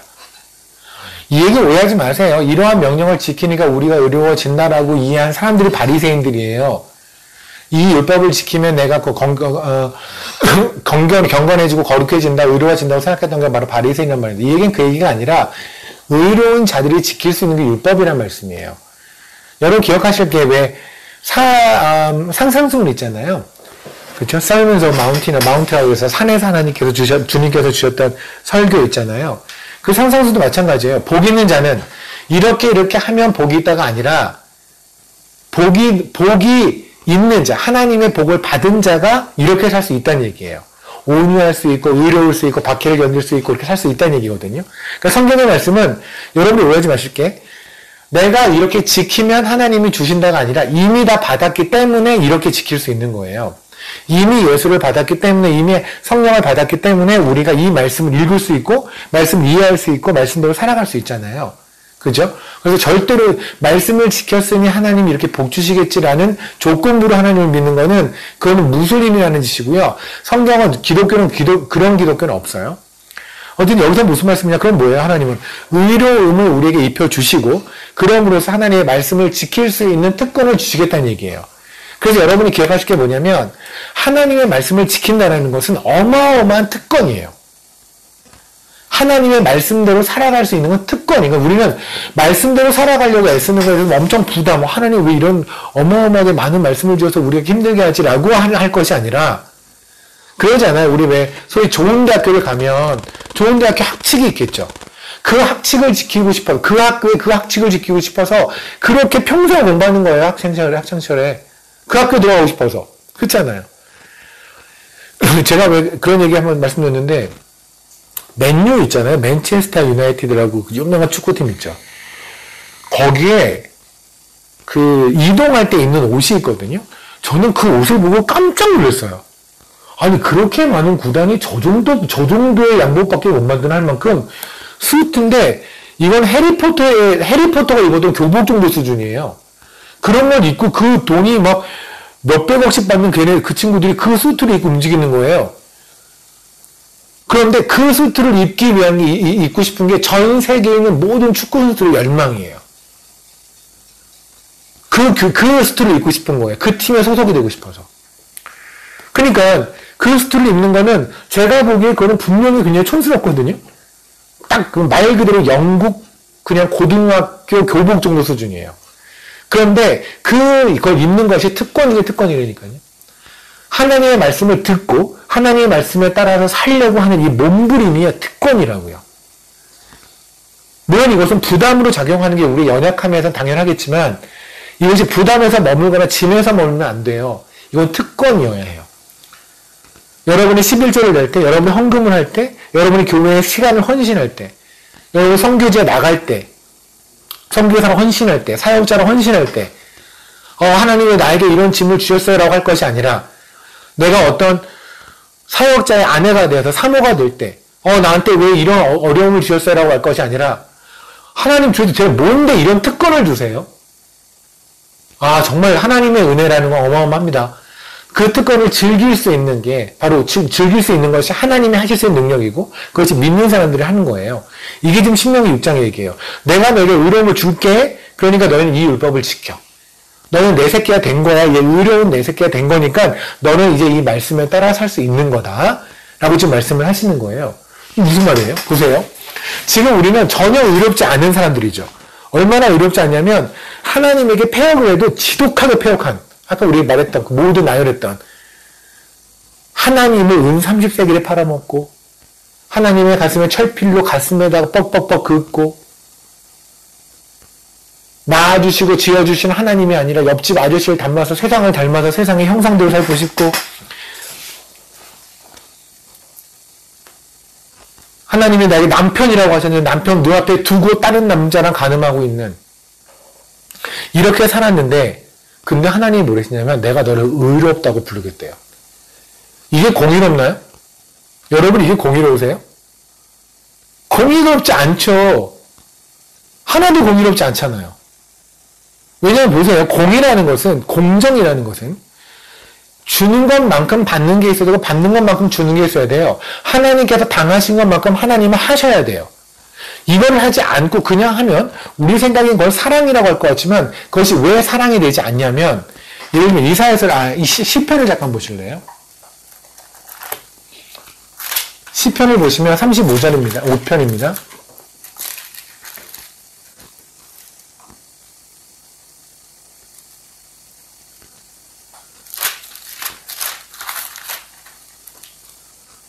아, 40편을 볼게요. 시편 40편. 시편 40편 10절을 볼게요. 제가 읽겠습니다. 내가 주의 공의를 내 심중에 숨기지 아니하고 주의 성실과 구원을 선포하였으며 내가 주의 인자와 진리를 많은 회중 가운데에서 감추지 아니하였나이다. 아멘. 이게 무슨 말일까요? 이게 무슨 말씀이냐면요. 주님은 스스로 공의롭다고 말씀하신 거예요. 근데 보세요. 주님은 스스로 공의롭다고 말씀하시는데 하나도 공의롭지 않잖아요.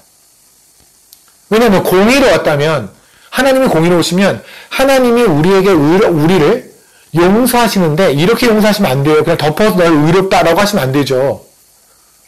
그렇잖아요. 공의는 빼야하지 않잖아요. 그럼 하나님은 스스로 하나님의 말씀을 어기고 있는 거예요. 그걸 여러분은 사랑이라고 이해하시면 안 돼요. 여러분이 기억하실 건 뭐냐면 하나님의 사랑에도 무지하게 오해하는 사람들이 많거든요. 제가 최근에 제가 어느 단체인지 이름을 말하지 않겠습니다. 한국에서 꽤나 유명한 어떤 단체예요. 그런데 이 단체에 있는 그 대표분이 이런 말씀하셨대요. 혹시 여러분 동물 선교 아세요? 동물 선교? 못 들어보지 있죠? 동물을 선교하는 거예요. 아마 여러분이 이해를 못할 겁니다. 그러니까 여러분이 지금 애완동물들 있잖아요. 고양이나 뭐 이런 애들 있잖아요. 걔네를 천국에서 만나고 싶지 않으세요? 그러니까 그래서 미국에 나온 게 뭐냐면 이 고양이나 개도 구원을 받을 수 있다. 해서 그들을 위해서 기도하고 그들을 위해 중보하고 그들에게 하나님 예수의 피가 임해서 그들의 죄를 용서해서 그들이 구원을 받고 이렇게 하는 동물 신학이 있다니까 동물 선교가 있다니까 진짜 있어요. 여러분 이해 못 하시면 있어요. 그거에 대한 질문을 했대요. 누가? 그 대표한테. 그래서 어떻게 생각하세요? 그랬더니 뭐 저는 동의하지 않지만 사랑의 하나님이라면 가능하겠죠. 그게 사랑이에요? 그러니까 하나님에 대한 사랑을 오해하기 때문에 덮어놓고 다 사랑하는 게 사랑이라고 생각하는 거예요. 여러분도 아시잖아요. 자식을 사랑하는 것은 적절한 징벌과 애들이 잘못한 거에 대한 걸 고쳐주는 것이 있어야 사랑인 것이지 그냥 덮어놓고 네가 하는 거 뭐든지 해라고 하는 건 그거는 사랑이 아니죠. 그건 여러분도 아시잖아요. 그러니까 하나님께서 우리가 그렇게 어마어마한 죄를 졌는데 이 죄에 대한 아무런 대가를 지불하지 않으시고 그냥 덮어놓고 지금 의인이라고 하신 거잖아요. 신명기에서. 근데 하나님은 또 시편에서 뭐라고 하냐면 본인은 주의 공의를 숨기지 않으신대요. 공의를 드러내신대요. 근데 우리가 공의를 목격하지 못하겠거든요. 그러면 하나님은 스스로 모순에 빠져 있는 거예요. 그죠? 하나님은 하나님의 말씀을 스스로 지키지 않고 계세요, 지금. 현재 스코어. 지금 제가 현재까지 말한 거에 따르면. 그런 하나님 믿으면 안 되죠. 보세요. 하나님의 말씀이 왜 중요하냐면, 하나님의 말씀, 언약을 지키는 하나님이 왜 중요하냐면, 만약에 하나님께서 언약을 지키지 않을 가능성이 0.1이라도 있다면, 우리는 빨리 종교를 갈아타야 돼요. 생각해보세요. 여러분에게 구원을 약속하셨는데, 하나님께서 구원의 약속을 언약을 지키지 않으실 가능성이 0.1이라도 있다면, 그냥 베팅하는 건가요? 이거 믿으면 베팅인가요, 그러면? 아니, 우린 믿음으로 믿는 거지, 베팅으로 믿는 게 아니잖아요. 우린 도박하는 게 아니에요. 우린 신앙생활을 하는 거예요. 도박생활을 하는 것이 아니라. 왜냐하면 하나님은 100% 그분의 언약을 지키시거든요. 그러면 하나님의 100% 언약을 지키신다면 주님이 공의를 숨기지 아니하신다는 것도 하나님은 스스로 지켜내셔야 해요. 근데 지금 우리가 현재까지 지금 1시간 정도 나눈 바에 따르면 하나님은 별로 하나님의 말씀을 지키고 계시지 않는 것 같아요. 그냥 무조건 사랑으로 덮어버리는 것 같은데요. 자식한테 어떤 일을 당해도 우리에게 어떤 일을 당해도 그냥 하나님이랑 대강 퉁치고 넘어가시는 것 같은 모습이 보이지 않습니까? 그런데 또 이것도 이렇게 말을 해요. 그나마도 하나님께서 우리를 그냥 용서해 주셨다고 보지 않고 그나마도 어떻게 말하는 인간들이 있냐면 우리가 노력해서 내가 노력해서 안식교 같은 SDA 처치 같이 내가 노력해서 그렇게 해서 구원을 따냈다고 말하는 자들이 있죠. 그래서 신명기에서 이렇게 말씀하시잖아요. 신명기 9장에 그렇게 말할 것들을 아시기 때문에 하나님 이러시죠. 4절에 내 하나님 여호와께서 그들을 내 앞에 쫓아내신 후에 네가 심중에 이르기를 네 공의 내 공의로 그러니까 나의 공의로 말미암아 이렇게 됐구나. 니네 공의로 말미암아 그렇게 됐구나 라고 니네가 말할게 하지 말라. 전혀 아니야. 그게 4절에 말씀하시죠. 또 5절에도 똑같이 말씀하세요. 네가 가서 그 땅을 차지하면 네 공의로 말미암은 것이 아니야. 그죠? 6절에 또 말씀하세요. 그러면 내가 알 것은 내 하나님 여호와께서 내게 이 아름다운 땅을 기업으로 주신 것이 네 공의로 말미암은 게 아니야. 그러니까 우리의 공의로 말미암은 게 아니야. 우리의 노력으로 말미암아 우리가 의로워진 게 아니야. 라고 누이 말씀하시는데 불구하고 여전히 우리가 노력해서 내가 나쁜 습관을 끊어서 내가 술, 담배를 끊어서 내가 공의로워진 것 같고 그러니 술, 담배를 끊지 않은 사람은 그렇게 정죄를 하고 내가 음란한 걸 보지 않으니까 난 공의롭고 거룩한 사람 같고 그런데 음란한 걸 보는 사람들은 굉장히 저주를 받아 마땅한 사람으로 보이고 여전히 우리는 우리 삶이 잘 돼서 내가 뭘 잘하니까 공의로워졌고 의로워졌다고 생각한단 말입니다. 그거 아니라고 하나님이 그렇게 오죽하면 신명기에서 이렇게까지 연달아 말씀하실까요? 아니야. 그럼에도 불구하고 우리는 여전히 그렇게 생각하는 거예요. 답답하죠. 정말 답답하죠. 하나님은 우리를 의롭게 하셨어요. 어떻게 의롭게 하셨나요? 볼게요. 누가복음 잠깐 볼게요. 빨리 보겠습니다. 누가복음 15장을 보면 애가 돌아왔어요. 누가복음 15장에 3개의 비유가 있잖아요. 그 중에 탕자의 비유. 그래서 애가 이제 밖에서 뭐 다 말아먹고, 다 털어먹고, 다 털리고 돌아왔어요. 그때 아버지가 뭐를 합니까? 21절. 아들이 이르되 아버지 내가 아버지와 하늘과 아버지께 죄를 지었사오니 지금부터는 아버지 아들 일컬음을 감당하지 못하겠나이다 하나 아버지는 종들에게 이르되 내 제일 좋은 옷을 내어다가 입히고 손에 가락지를 끼우고 이때 좋은 옷을 입히는 게 바로 의의 옷이잖아요. 그죠? 그 의의 옷을 갑자기 하나님 우리 입히신 거예요. 그냥 입혀주신 거예요. 왜요? 우리 입을 자격이 없잖아요. 근데 입혀주신 거예요. 왜 그러니까 제가 계속 말씀드려요. 여기까지 우리는 공의롭지 않다니까요, 하나님은. 마태복음 잠깐 보실래요? 22장을 볼게요. 마태복음 22장에 보면 혼인잔치의 비유가 있어요. 혼인잔치 비유에서 초대받은 사람이 들어오지 않아서 길거리에 있는 사람들한테 아무나 데리고 와라 라고 들어왔어요. 근데 갑자기 아무나 데리고 와라 라고 말씀하신 다음에 느닷없이 뭐라고 그러시냐면 12절에 친구의 어제 예복을 입지 아니하였니? 그리고 걔를 내쫓아버려요. 그럼 이상하잖아요. 아니 누군가 길에 있는데 갑자기 결혼식장에 초대를 받았어요? 그런데 길에 있는 사람이 예식장에 갈 만한 옷을 준비하고 다니는 사람이 어디 있겠어요? 그런데 예식장에 예복을 입지 않았다고 그래서 내쫓는다고 그러면 거기 사람 다 내쫓기면 당해야 되게요. 그 말씀이 아니에요. 이 말씀이 성립되려면 어떻게 되냐면 예식장이 있어요. 예식장이 있는데 이 예식장의 입구에서 누군가가 들어오는 사람들한테 예복을 나눠주는 거예요. 그런데 누군가는 이 예복을 주지 않은 거예요. 근데 그들이 다 여기 안에 있어요. 그러면 인도에 왔을 때 누군가는 예복을 받았고 누군가는 예복을 받지 않았겠죠. 그러니까 이들이 원래도 준비한 것이 아니라 요 예식장 입구에서 누군가 예복을 준 거예요. 마치 티셔츠 나눠주는 것처럼. 이게 바로 뭐냐면 의의 옷이에요. 선택받은 사람들이 하나님에게 받는 의의 옷. 이 옷을 입은 자들이 거룩한 백성, 성도라 불려지는 백성이란 말입니다. 이거를 갈라디아서는 뭐냐면 의의 옷을 입어라, 그리스도를 입어라, 그리스도의 옷을 입어라라고 말씀한 게 바로 그거죠. 그러니까 우리는 이 옷을 입을 자격이 없어요. 그런데 하나님 우리가 입혀주셨단 말이다. 그냥 입혀주셨다고요. 그래서 이 얘기가 신명기에 나온 얘기가 하나 출애굽기에 나온 얘기가 뭐가 있냐면 보세요. 출애굽기 22장을 볼게요.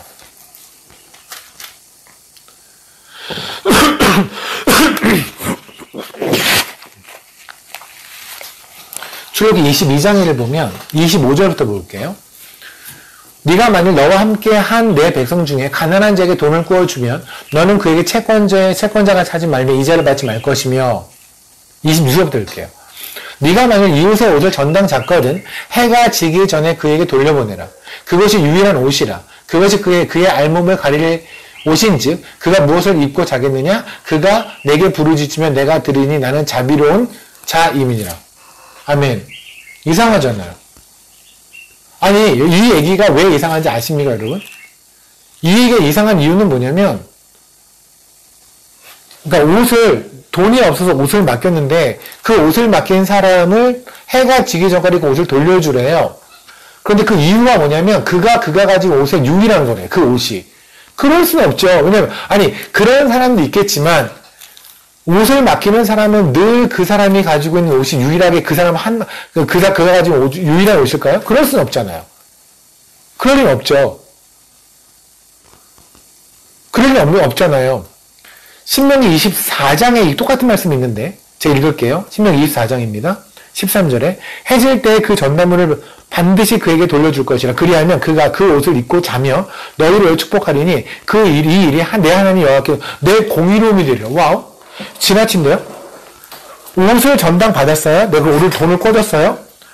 근데 얘가 해가 지기 전까지 돈을 안 갖고 왔어요. 그래도 내가 옷을 돌려주래요. 근데 이것이 너한테 공의로움이 된대요. 공의로운 게 뭔데? 의로워지는 거예요. 천국 가는 거. 죄가 씻기는 거. 아니 옷을 전당받은 옷을 돌려주는데 내가 죄가 씻겨요? 그런 걸로 죄가 씻기지 않는다고 우리 열심히 배우지 않았습니까? 이게 뭔데요? 이 옷이 뭔데요? 왜 하나님은 너무나 자신있게 이가 옷을 가진 게 딱 하나라고 말할까요? 이 옷이 제가 입고 있는 이 옷이 아니라 예수님이 주셨던 하나님이 주셨던 예수 그리스도의 의의 옷이라고 하는 말이 되죠. 왜냐하면 의의 옷은 하나거든요. 우리는 오늘도 의의 옷을 입고 사는데 오늘도 우리는 의의 옷을 벗고 살아요. 맞죠? 맞잖아요. 우리는 예수쟁이로 살아가기도 하는데 또 때로는 예수쟁이 아닌 걸로 살아가기도 해요. 맞죠? 이 말씀은 아마도 이 말씀일 거예요.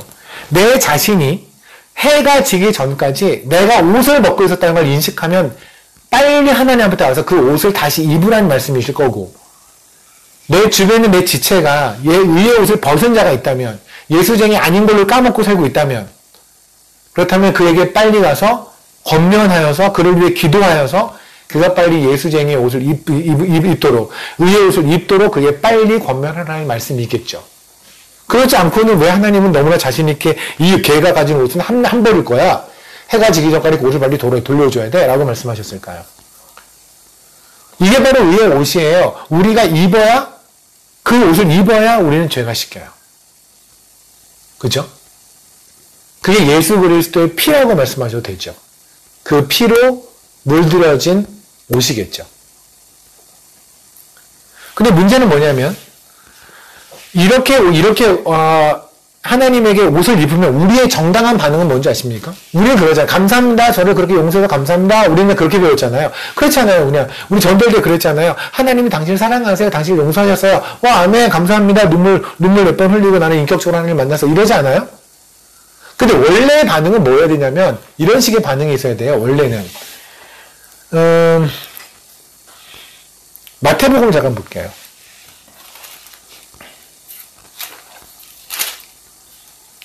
마태복음 15장을 보겠습니다. 마태복음 15장을 보면 21절서부터 29절까지가 가나안 여자의 믿음이라는 거예요. 거기에 보면 이런 말이 있죠. 주님하고 우리 대화를 하잖아요. 주님과 대화를 할 때 주님께서 이러잖아요. 25절. 여자가 와서 예수께 절하 이르되 주여 저를 도우소서 대답하되 이르되 자녀의 떡을 취하여 개들에 던지니 마땅하지 아니하니라. 27절이에요. 주여 올소이다. 개들도 제 주인상에 떨어지는 부스러기를 먹나이다. 이게 우리의 자세죠. 그러니까 지금 이 얘기가 오해하지 마시고 워낙 긴 얘기인데 간단히 정리하면 이런 거예요. 주님께서 내가 너를 위해서 왔어 이 얘기예요. 그 여인을 무시한 게 아니라 내가 차라리 걔한테 이걸 주지 너한테 안 줄 거야 이 얘기가 아니에요. 내가 너를 위해서 이 땅에 온 거야. 가나안 여인. 완전히 버려진 여인. 기생 나합과 같았던 그렇게 세상에서 창녀 취급받았던 여인, 그 여인에게 주님이 왔어요. 그 여인이 주님이 왔습니다. 주님에게 왔습니다, 여인이. 그 말을 하는 거예요. 주님, 제가 주님한테 왔는데 저 자격이 있나요? 그땐 주님께서 그러는 거예요. 그럼 아무렴 내가 선택하지 않은 백성을 보내 이 땅에 왔겠니? 내가 너를 기다린 거야. 나는 걔를 이방의 다른 자들이 아니라 내가 선택한 너를 위해 온 거야. 내가 너를 기다린 거야. 그래서 주님의 식탁으로 초대를 하시죠. 그때는 이 여자가 하는 말이 뭐예요? 제가 어떻게 주님의 식탁에 같이 식사를 합니까, 주님? 말도 안 되죠.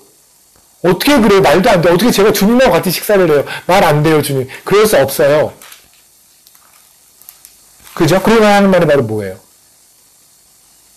개들도 제 주인의 상에서 떨어지는 부스러기를 먹습니다. 제가 이 수준이죠. 이게 우리의 마땅한 자세죠.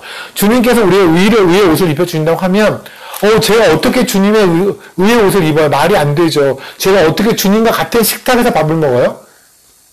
마지막 만찬에서 주님과 같이 식사를 했던 그 제자들처럼 우리가 어떻게 주님이 주신 주님과 같은 식탁에서 밥을 먹고 주님과 같은 공간에 살 수 있어요? 말도 안 되죠. 저는 그럴 수 없어요. 왜요?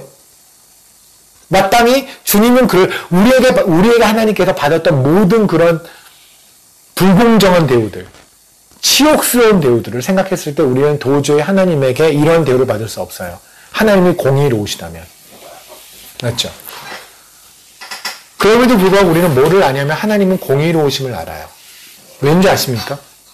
그러면 그분에겐 정의가 있어서 그래요. 이 말이 좀 어렵죠? 근데 어렵지 않아요. 무슨 말씀이냐면 성경에서 말하면 공의라는 말과 정의라는 말이 같이 섞여 있는 게 많이 있거든요. 이사야서를 잠깐 보실래요? 그러니까 여러분 이 정의라는 말이 빠진 상태에서 이 공의를 생각하시면 그러면 하나님의 공의는 그냥 사랑으로만 보인단 말입니다. 그러면 이러한 사랑은 진짜 하나님의 사랑이 아니라고요. 이사야서 1장을 보시면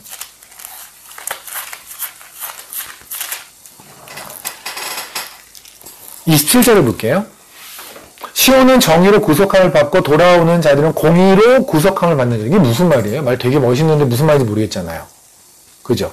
시온은 정의로 구속함을 받고 돌아오는 자들은 공의로 구속함을 받는 게 무슨 말일까요? 여기서 말하는 이 정의라는 게 아까 우리가 공의라는 말은 치데카라는 말이라고 그랬잖아요. 근데 이 공의라는 말은 미시파트라는 말이에요. 미쉬파트라는 말인데 이 미쉬파트라는 말이 정의라는 말로 쓰이는 것보다 대부분이 쓰이는 거는 뭐냐면 심판이라는 말로 쓰여요. 심판. 그러면 이해가 되십니까? 무슨 말씀이냐면 하나님께서는 지금 이러신 거예요. 우리에게 공의를 베푸시는데, 우리를 의로 덮으시는데, 우리가 하나님한테 했던 수많은 악행들이 있잖아요. 죄들이 있잖아요. 이 모든 것을 심판하시고, 그냥 엎다치고 덮은 게 아니라, 심판하시고, 다 심판하시고, 우리를 용서하셨다고. 이해되십니까? 그러니까 여러분이 하나님의 사랑을 이해할 게 뭐냐면, 하나님이 그냥 엎다치고 니네가 잘못을 말한 거 안 맞는데 그냥 내가 까먹을게. 내가 그냥 기억 안 할게. 오케이 그냥 엎다치고 내가 너 사랑할게. 이렇게 사랑하신 다음에 제가 말씀드렸지만 하나님은 성경에서 직접 나는 공의라고 말씀하셨던 그 공정에 틀리신단 말입니다. 고로 그런 하나님은 신뢰가 가지지 않는 하나님이세요. 그런데 하나님은 하나님의 공의를 주실 때 뭐와 함께 주시냐면 심판과 함께 주세요. 미시파트라고 하는 심판과 함께 공의를 주세요. 다시 말하면 뭐냐면 우리가 저 하나님의 여태까지 했던 수많은 악행들 있잖아. 아까 앞에서 나열했던 그 수많은 악행들에 대해서 하나님은 그걸 다 보복하세요. 다 징벌하세요. 다 벌하세요. 다 벌하시고 나서 오케이 됐어 이제. 내가 이제 속이 후련해. 이제 나의 거룩이 회복되어졌어. 나는 이제 괜찮아. 그리고 내가 너를 용서할게. 해서 하나님이 우리는 이렇게 공의를 주셨단 말입니다. 그러면 문제는 뭐냐면 우리는 이런 심판을 받은 적이 없다는 거예요. 하나님은 분명히 정의와 공의를 같이 가시는데 심판과 공의를 같이 가시는데 우리는 이 심판을 받은 적이 없어요. 근데 왜 없는지 아십니까? 이사야서 6장을 잠깐 보실래요? 아까 이사야서 1장 27절에 시온의 정의가 왔다고 그랬잖아요. 시온이 바로 어떤 땅이에요? 그냥 하나님에게 패역했던 것들. 그죠? 6장을 잠깐 볼게요.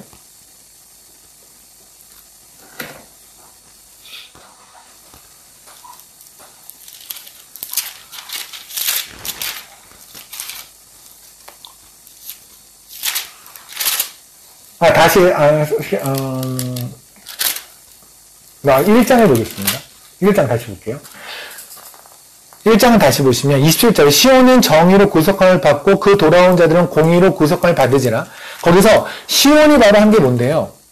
시온이 한 게 그 수많은 패역함들이에요. 그죠? 그리고 나서 이사야서 5장을 잠깐 보실래요?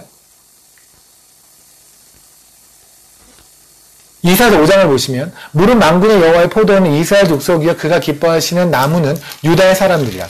그들에게 정의를 바라였더니 도리어 포악이요 그들에게 공의를 바라였더니 도리어 부르짖음이더라. 이건 무슨 말일까요? 이런 거예요. 간단합니다. 보세요. 하나님은 이렇게 말씀하세요. 시온 니네가 너무너무 패역했어. 그리고 내가 니네를 완전히 갈증나게 하고 물을 끊어버려서 내가 너희 다 죽여버릴 거야. 내가 너희를 완전히 그렇게 만들 거야. 어디서 말씀하시냐면 이렇게 말씀하세요. 보세요. 28절에 이사야서 1장 28절입니다. 그러나 패역한 자와 죄인은 함께 패명하고 여호와를 버린 자 멸망하리라. 너희가 기뻐하는 상술나무로 말미암아 너희가 부끄러움을 당할 것이요. 네.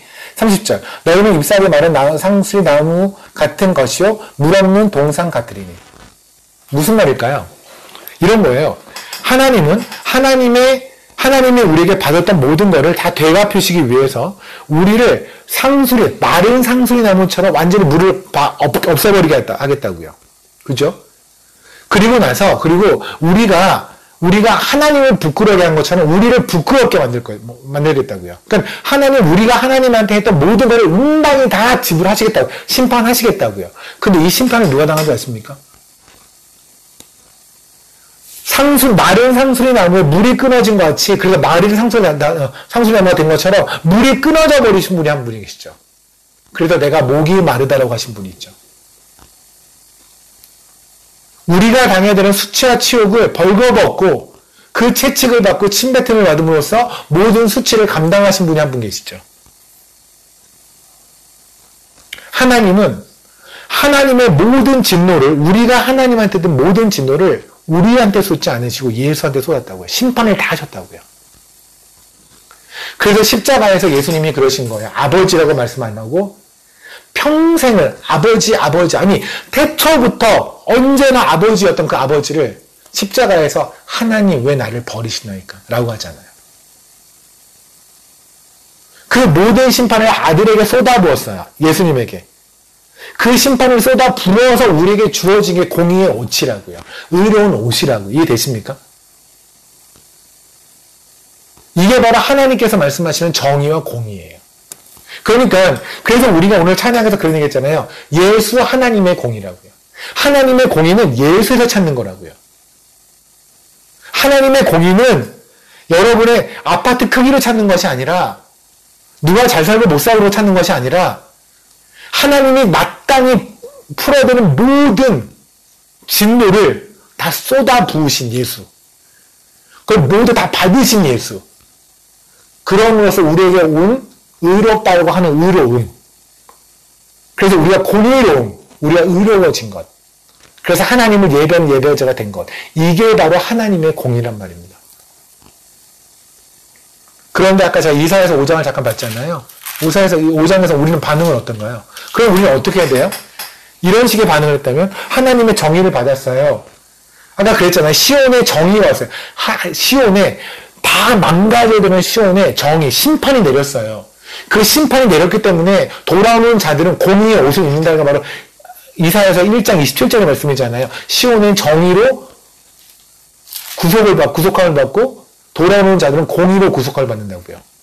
시온이 다 심판받을 게 심판받았어요. 근데 그 시온이 주님이 시온이 되셔서 다 심판을 받으시고, 그래서 우리가 하나님에게 공의를 입게 됐단 말입니다. 그 공의를 우리는 구속함을 받았단 말입니다. 그렇게 됐으면 이제 우리는 어떻게 살아야 될까요? 7절에 다시 읽을게요. 5장 7절. 무릇 만군의 여호와의 포도원은 이스라엘의 족속이요 그가 기뻐하는 나무는 유다의 사람들이라. 그럼 뭐예요? 하나님은 마땅히 심판을 하셨죠. 누구를? 예수님을. 우리가 심판을 받아야 될 걸 하나님은 너무나 당연하게 생각하는 것처럼 마땅한 것처럼 예수님에게 쏟아부었어요. 왜요? 그럼 우리가 어떤 반응을 해야 돼요? 그냥 감사한 거죠. 나한테는 심판이 안 떨어지고 예수님한테 심판이 떨어졌으니까 그냥 운 좋은 건가요? 내가 그렇게 심판을 받을 만한 존재가 아니고 난 굉장히 삶이 괜찮았으니까 나한테 안 떨어지고 그래도 예수님만 떨어진 건가요? 아니죠. 그죠? 그러니까 간단히 얘기하면 하나님이 그들에게 하나님이 정의를 말하시고 있다는 건 뭐냐면 하나님이 모든 정의, 심판, 그죠? 미시파트, 심판을 예수님에게 쏟아 부었으니 그 하나님이 그 정의를 통해서 하나님이 기대하는 건 뭘까요? 우리가 이렇게 기대하는 건 뭘까요? 예수님의 눈물을 기억하는 거죠. 예수님의 아픔을 기억하는 거죠. 예수님의 억울함을 기억하는 거죠. 그분이 십자가에서 우리 대신에 당했던 모든 걸 우리가 기억하는 거죠. 그죠? 원래는 우리가 당해야 되는 걸 주님이 당했다는 걸 우리가 기억해야 되는 거죠. 그런데 그걸 기억하면 뭐가 될까요, 우리는? 그러면 겸손해져요. 그죠? 그렇잖아요. 원래 내가 다 맞아야 되는 건데, 내가 그 모든 걸 두드려 맞아야 되는 건데, 그게 아니라, 나 대신에 저분을 맞아서 내가 살았다면 난 겸손해져야 되는 거죠. 그렇지 않아요? 그런데 포악해졌다고요. 하나님은 정의를 정의로서 우리에게 기대한 것이 있었어요. 예수의 아픔을 기대하고, 예수의 눈물을 기억하고, 다 기억하는 거예요. 그래서 우리는 그냥 말 그대로 그냥 쭈그러져 있는 거예요, 그냥. 주님 감사합니다. 그냥 감사합니다. 그냥 그렇게 사는 거예요. 겸손하게. 어디 고개를 쳐들어요? 어디다 대고. 그런데 이때 이 포악이라는 단어가 뭐냐면, 이게 사실은 하나님께서 성경은 가끔 그 예레미야 1장에서 살구나무 말씀하실 때, 뭐 샤케드, 쇼케드 뭐 이런 식으로 라임을 가지고 이렇게 말씀하신 경우가 있는데, 이것도 이제 라임에 관한 이야기예요. 미시파트라는 말하고 얘는 미스파라는 말이에요. 포악이라는 말이. 이 포악이랑 미스파라는 말은 성경에 딱 한 번 쓰여요. 여기 한 번밖에 안 쓰여요. 근데 이 단어가 뭐냐면 피를 흘리다는 뜻이에요. 그럼 정리해 봅시다. 하나님은 우리에게 정의를 베푸고, 다시 말하면 정의를 베푸던 건 다른 거 아니에요? 여러분 이 정의를 세상에서 말하는 정의를 이해하시면 안 돼요. 정의의 사도 이런 게 아니에요. 하나님의 정의는 뭐냐면 심판이에요. 하나님의 심판이 우리가 아니라 예수 그리스도에게 다 떨어졌다고 하는 거. 이것이 바로 하나님의 정의예요. 하나님의 심판이에요. 그럼 이 하나님의 심판에 우리가 하는 반응은 뭐냐는 겁니다. 겸손이잖아요. 찍소리 안 하고 사는 거잖아요. 주님이 다 당하셨는데 나 대신에. 맞죠? 사실은 이게 주님이 당하시는 모든 그 찢김, 수치, 부끄러움, 목마름 모든 것이 다 내가 당해야 되는 거란 말입니다. 내가 그렇게 당해야 되는, 마땅히 당해야 되는 존재인 거예요. 우리가 지은 죄가 그래요. 그리고 그 주님이 당하셨잖아요. 그럼 겸손해야 되잖아요. 그런데 그거 대신에 우리는 피를 흘렸다고요. 무슨 말일까요? 우리는 정죄를 시작해요. 이건 진짜 하나님의 예상 맡기죠. 그렇잖아요. 이렇게까지 했다. 마땅히 당해야 되는 놈이 아니라 당해야지 않아야 되는 분을 당하게 했는데, 그런데 이 당해야 되는 놈이 마치 처음부터 자기는 당할 이유가 없었던 것처럼 남들을 정죄하는 거예요. 아까 말씀드린 것처럼 내가 이런 율법 저런 율법 좀 지키고 교회 짬밥 좀 먹었다는 것 때문에, 나는 저 사람은 저 죄를 했는데 나는 이 죄를 안 졌다는 것 때문에, 나는 이런 헌신을 했는데 저 사람은 헌신을 안 했고, 나는 이렇게 고생을 했는데 주를 위해 공사하는데 쟤는 고생하지 않았고, 나는 이렇게 헌금했는데 쟤는 헌금하지 않았고, 그래서 정죄를 시작하는 거예요, 세상에. 이게 지금 이사야서의 말씀일 거예요. 하나님은 정의를 베풀고 나서 예수한테 심판을 하시고 우리에게 기대하는 바가 있었는데, 겸손을 기대했는데, 우리는 교만하여서 피를 흘렸다고요. 사람들을 찔러서 피를 흘렸다고요. 포악했다고요. 정죄를 했다고요. 그게 바로 여러분의 삶이고 저의 삶이 아닌가요? 끔찍하죠. 정말 이거는, 이런 표현은 정말 신성모독인데, 정말 하나님의 예상 바뀔 거예요. 야, 니네가 이 정도인 줄 몰랐다. 아마 이러실 거예요.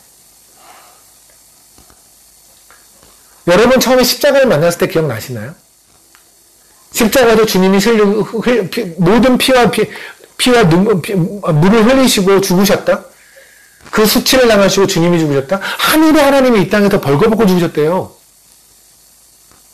하늘의 하나님이 이 땅에서 침세를 받고 죽으셨대요. 하늘의 하나님이 이 땅에 내려와서 그렇게 조롱을 받으시고 죽으셨대요. 하늘의 하나님이 이 땅에 내려와서 갈기갈기 찢겨서 죽으셨대요. 나 때문에, 아니 내가 되어서. 와우. 그때 뭐라 했어요? 그때 우리가 더 천편일률적으로 우리가 모두가 고백한 게 뭐냐면, 와, 전 주님, 전 벌레입니다. 그런데 이것들이 벌레가 살아난 거예요. 이게 벌레가, 이제 지렁이가 지네를 나무라고 있고,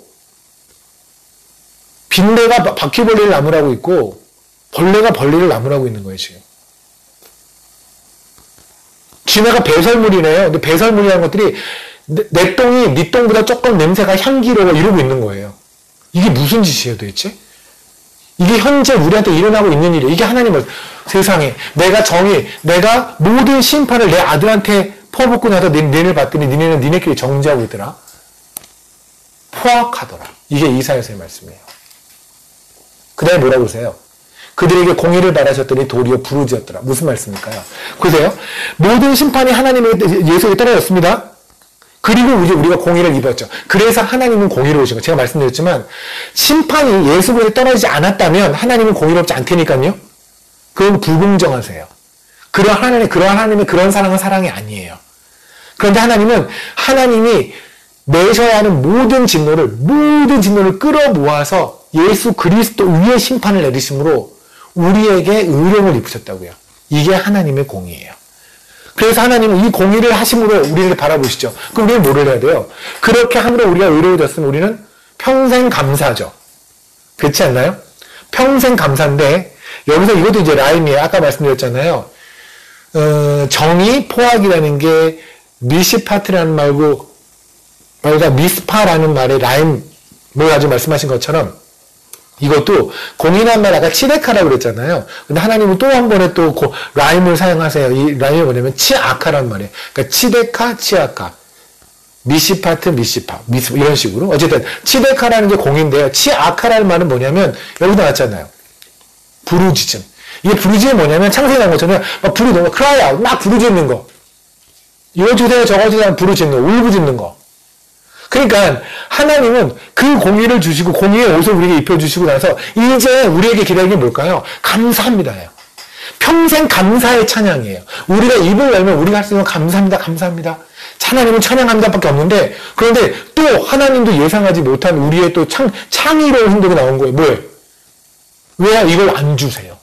울부짖는 거예요. 내 통장이 비었어요. 내가 아파요. 치유를 해주셔야죠. 나의 사업을 번성하게 해주셔야죠. 예상 밖의 일이 벌어지는 거죠. 세상에. 상상도 못하는 거죠. 여러분도 그러지 않겠습니까? 여러분이 뭔가를 준비를 해서 자식한테, 아이들한테 줬어요. 이제 이걸 주면은 애들이 막, 그런 거, 자전거 사줬어요.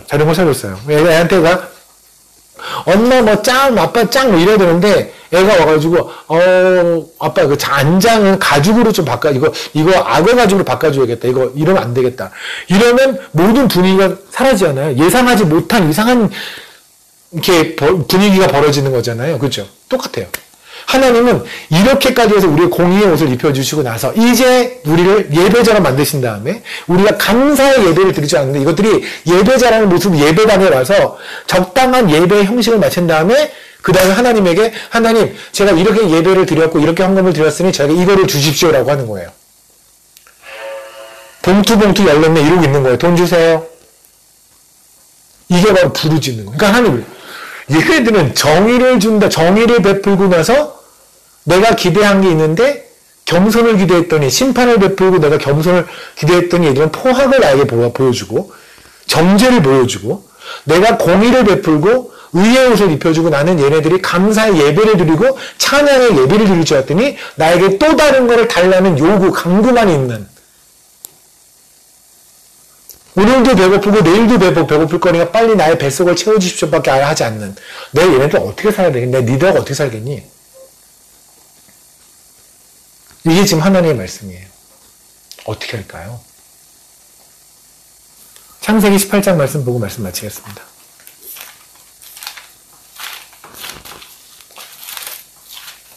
하나님께서 아브라함에게 기대했던 건 우리에게 기대했던 건 뭘까요? 이거죠. 창세기 18장 19절.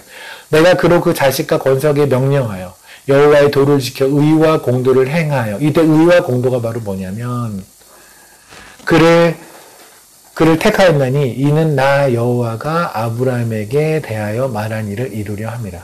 이때 의와 공도가 바로 정의와 공의예요.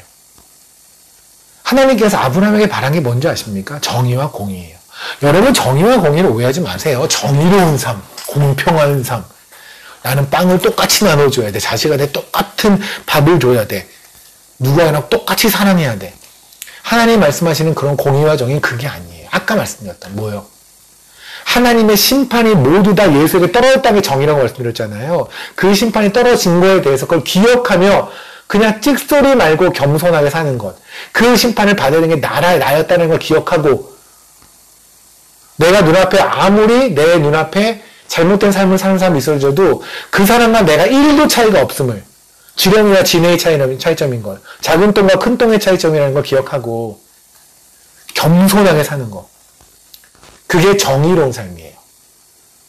공의의 삶은 무엇이냐면 그렇게 해서 입혀진 이 옷을 입고 하나님 원하시는 게 뭐예요?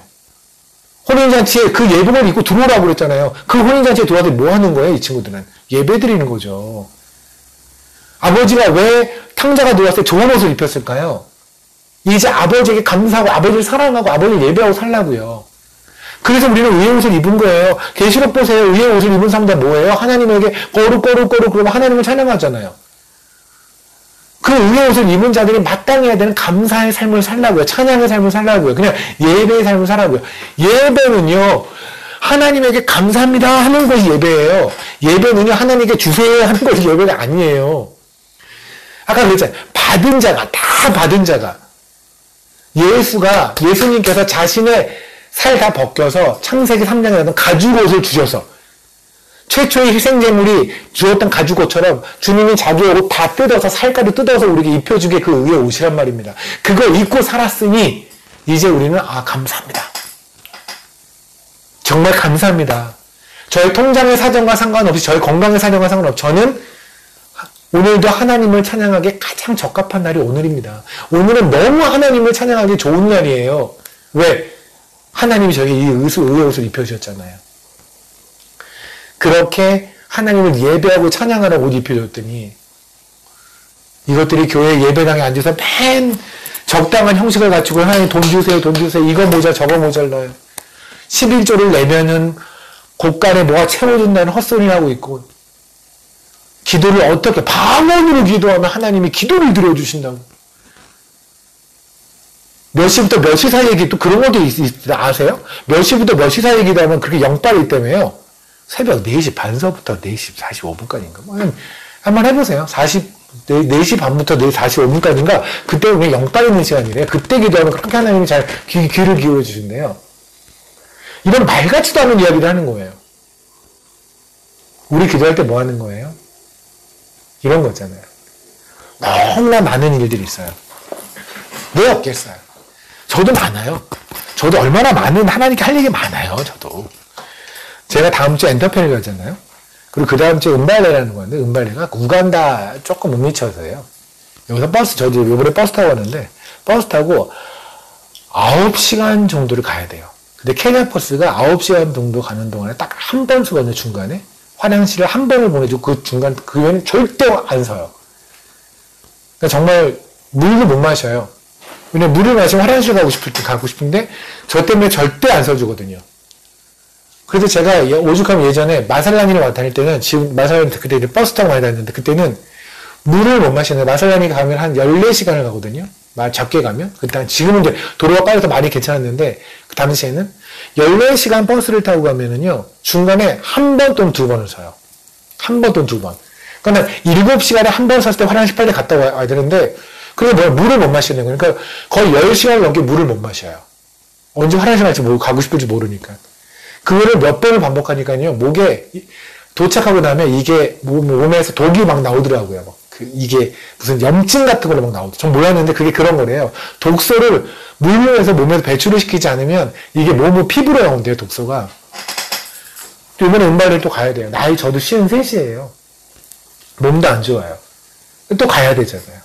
저는 왜 할 말이 없겠어요, 하나님께. 하나님 저한테 왜 이러세요? 이만한, 여러분도 그렇잖아요. 하나님 할 말 맞습니다. 그리고 보따리에 싸지고 가요. 기도방에 딱 가요. 하나님 오늘 제가 하나님하고 한 3시간 정도 독대해야 될 것 같습니다. 하나님 딴 데 가지 마시고, 이규석 장로님이 불러도 그쪽 가지 마십시오. 저하고만 대화하셔야 됩니다, 하나님. 이러고 하나님하고 딱 해서, 하나님은 그렇게 하시겠죠. 그래, 할 얘기가 뭐야? 다 풀어놓고, 하나님, 제 인생 왜 이렇게 하세요? 라는 얘기를 하려고 딱 그러고, 하나님 아버지 했는데 할 말이 없잖아요. 와, 대박. 하나님이 아버지다. 하나님이 그러지 않으세요? 그래, 할 말 해봐. 네, 없어요. 감사해요.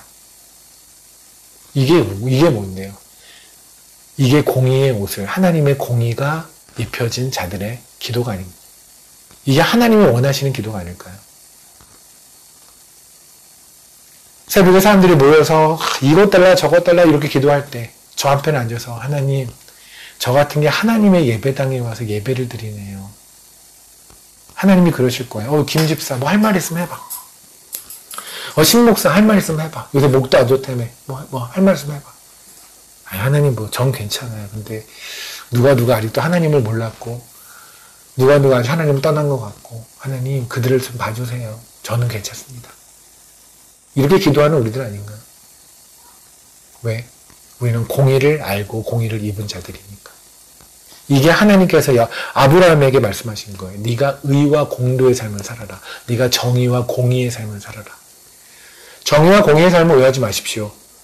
제가 얼마 전에 어느 누군가의 그 묵상을 봤는데 너무 귀한 묵상도 많죠. 그런데 그 묵상은 참 제가 동의하기 힘들더라고요. 이렇게 해서 아브라함은 매우 공의로운 삶을 살았다. 공의로운 삶이 뭔데요? 공의로운 삶은 감사하는 삶이에요. 정의로운 삶은 뭔데요? 겸손한 삶이에요. 정의로운 삶, 공의로운 삶. 이 삶을 반드시 살아내는 여러분이 되기를 소망합니다. 그리고 제가 되기를 소망합니다. 오늘 하나님의 공의에 대해서 나눴습니다. 이 하나님의 공의, 잠언의 말씀이 이러죠. 공의로운 길에 생명이 있습니다. 왜요? 공의로운 길에, 정의로운 길에는 우리는 늘 예수를 생각하거든요. 예수를 생각하는 여러분의 삶은 생명이 있는 거예요. 지금 죽어도 생명이에요. 돈이 한 푼 없어도 생명의 삶이에요. 여러분의 그 삶에는, 겸손과 감사의 삶에는, 예배자의 삶에는요, 절대 없는 게 뭔지 아십니까? 사망이에요. 그래서 이런 말씀을 하셨잖아요. 잠언서 12장 28절. 공의로운 길에 생명이 있나니 그 길에는 사망이 없느니라. 기도하시겠습니다. 주님 감사합니다. 주님께서 주신 말씀 잘 들었습니다. 정의와 공의의 삶 저희가 기억하며 살겠습니다. 그렇게 살 수 있도록 도와주십시오. 더 겸손하겠습니다. 더 감사하겠습니다. 더욱 예배자로만 살겠습니다. 주의 옷 더욱더 단단히 여미며 벗지하고 살겠습니다. 벗으면 해 지기 전에 다시 입겠습니다. 벗은 지체가 있다면 해 지기 전에 반드시 입히겠습니다. 하나님에게 그렇게 포악했던 우리들의 그 마땅히 쏟아야 되는 그 진노를 예수에게 쏟아주셨던 그 정의, 그 심판, 그래서 저에게 입으셨던 의의 옷, 그 공의, 저희 이제 죽을 때까지, 주님을 만날 때까지 잊지 않겠습니다. 그것만 기억하며 주님을 찬양하며 살겠습니다. 그리 살도록 도와주십시오. 감사합니다. 예수님 이름으로 기도드렸습니다.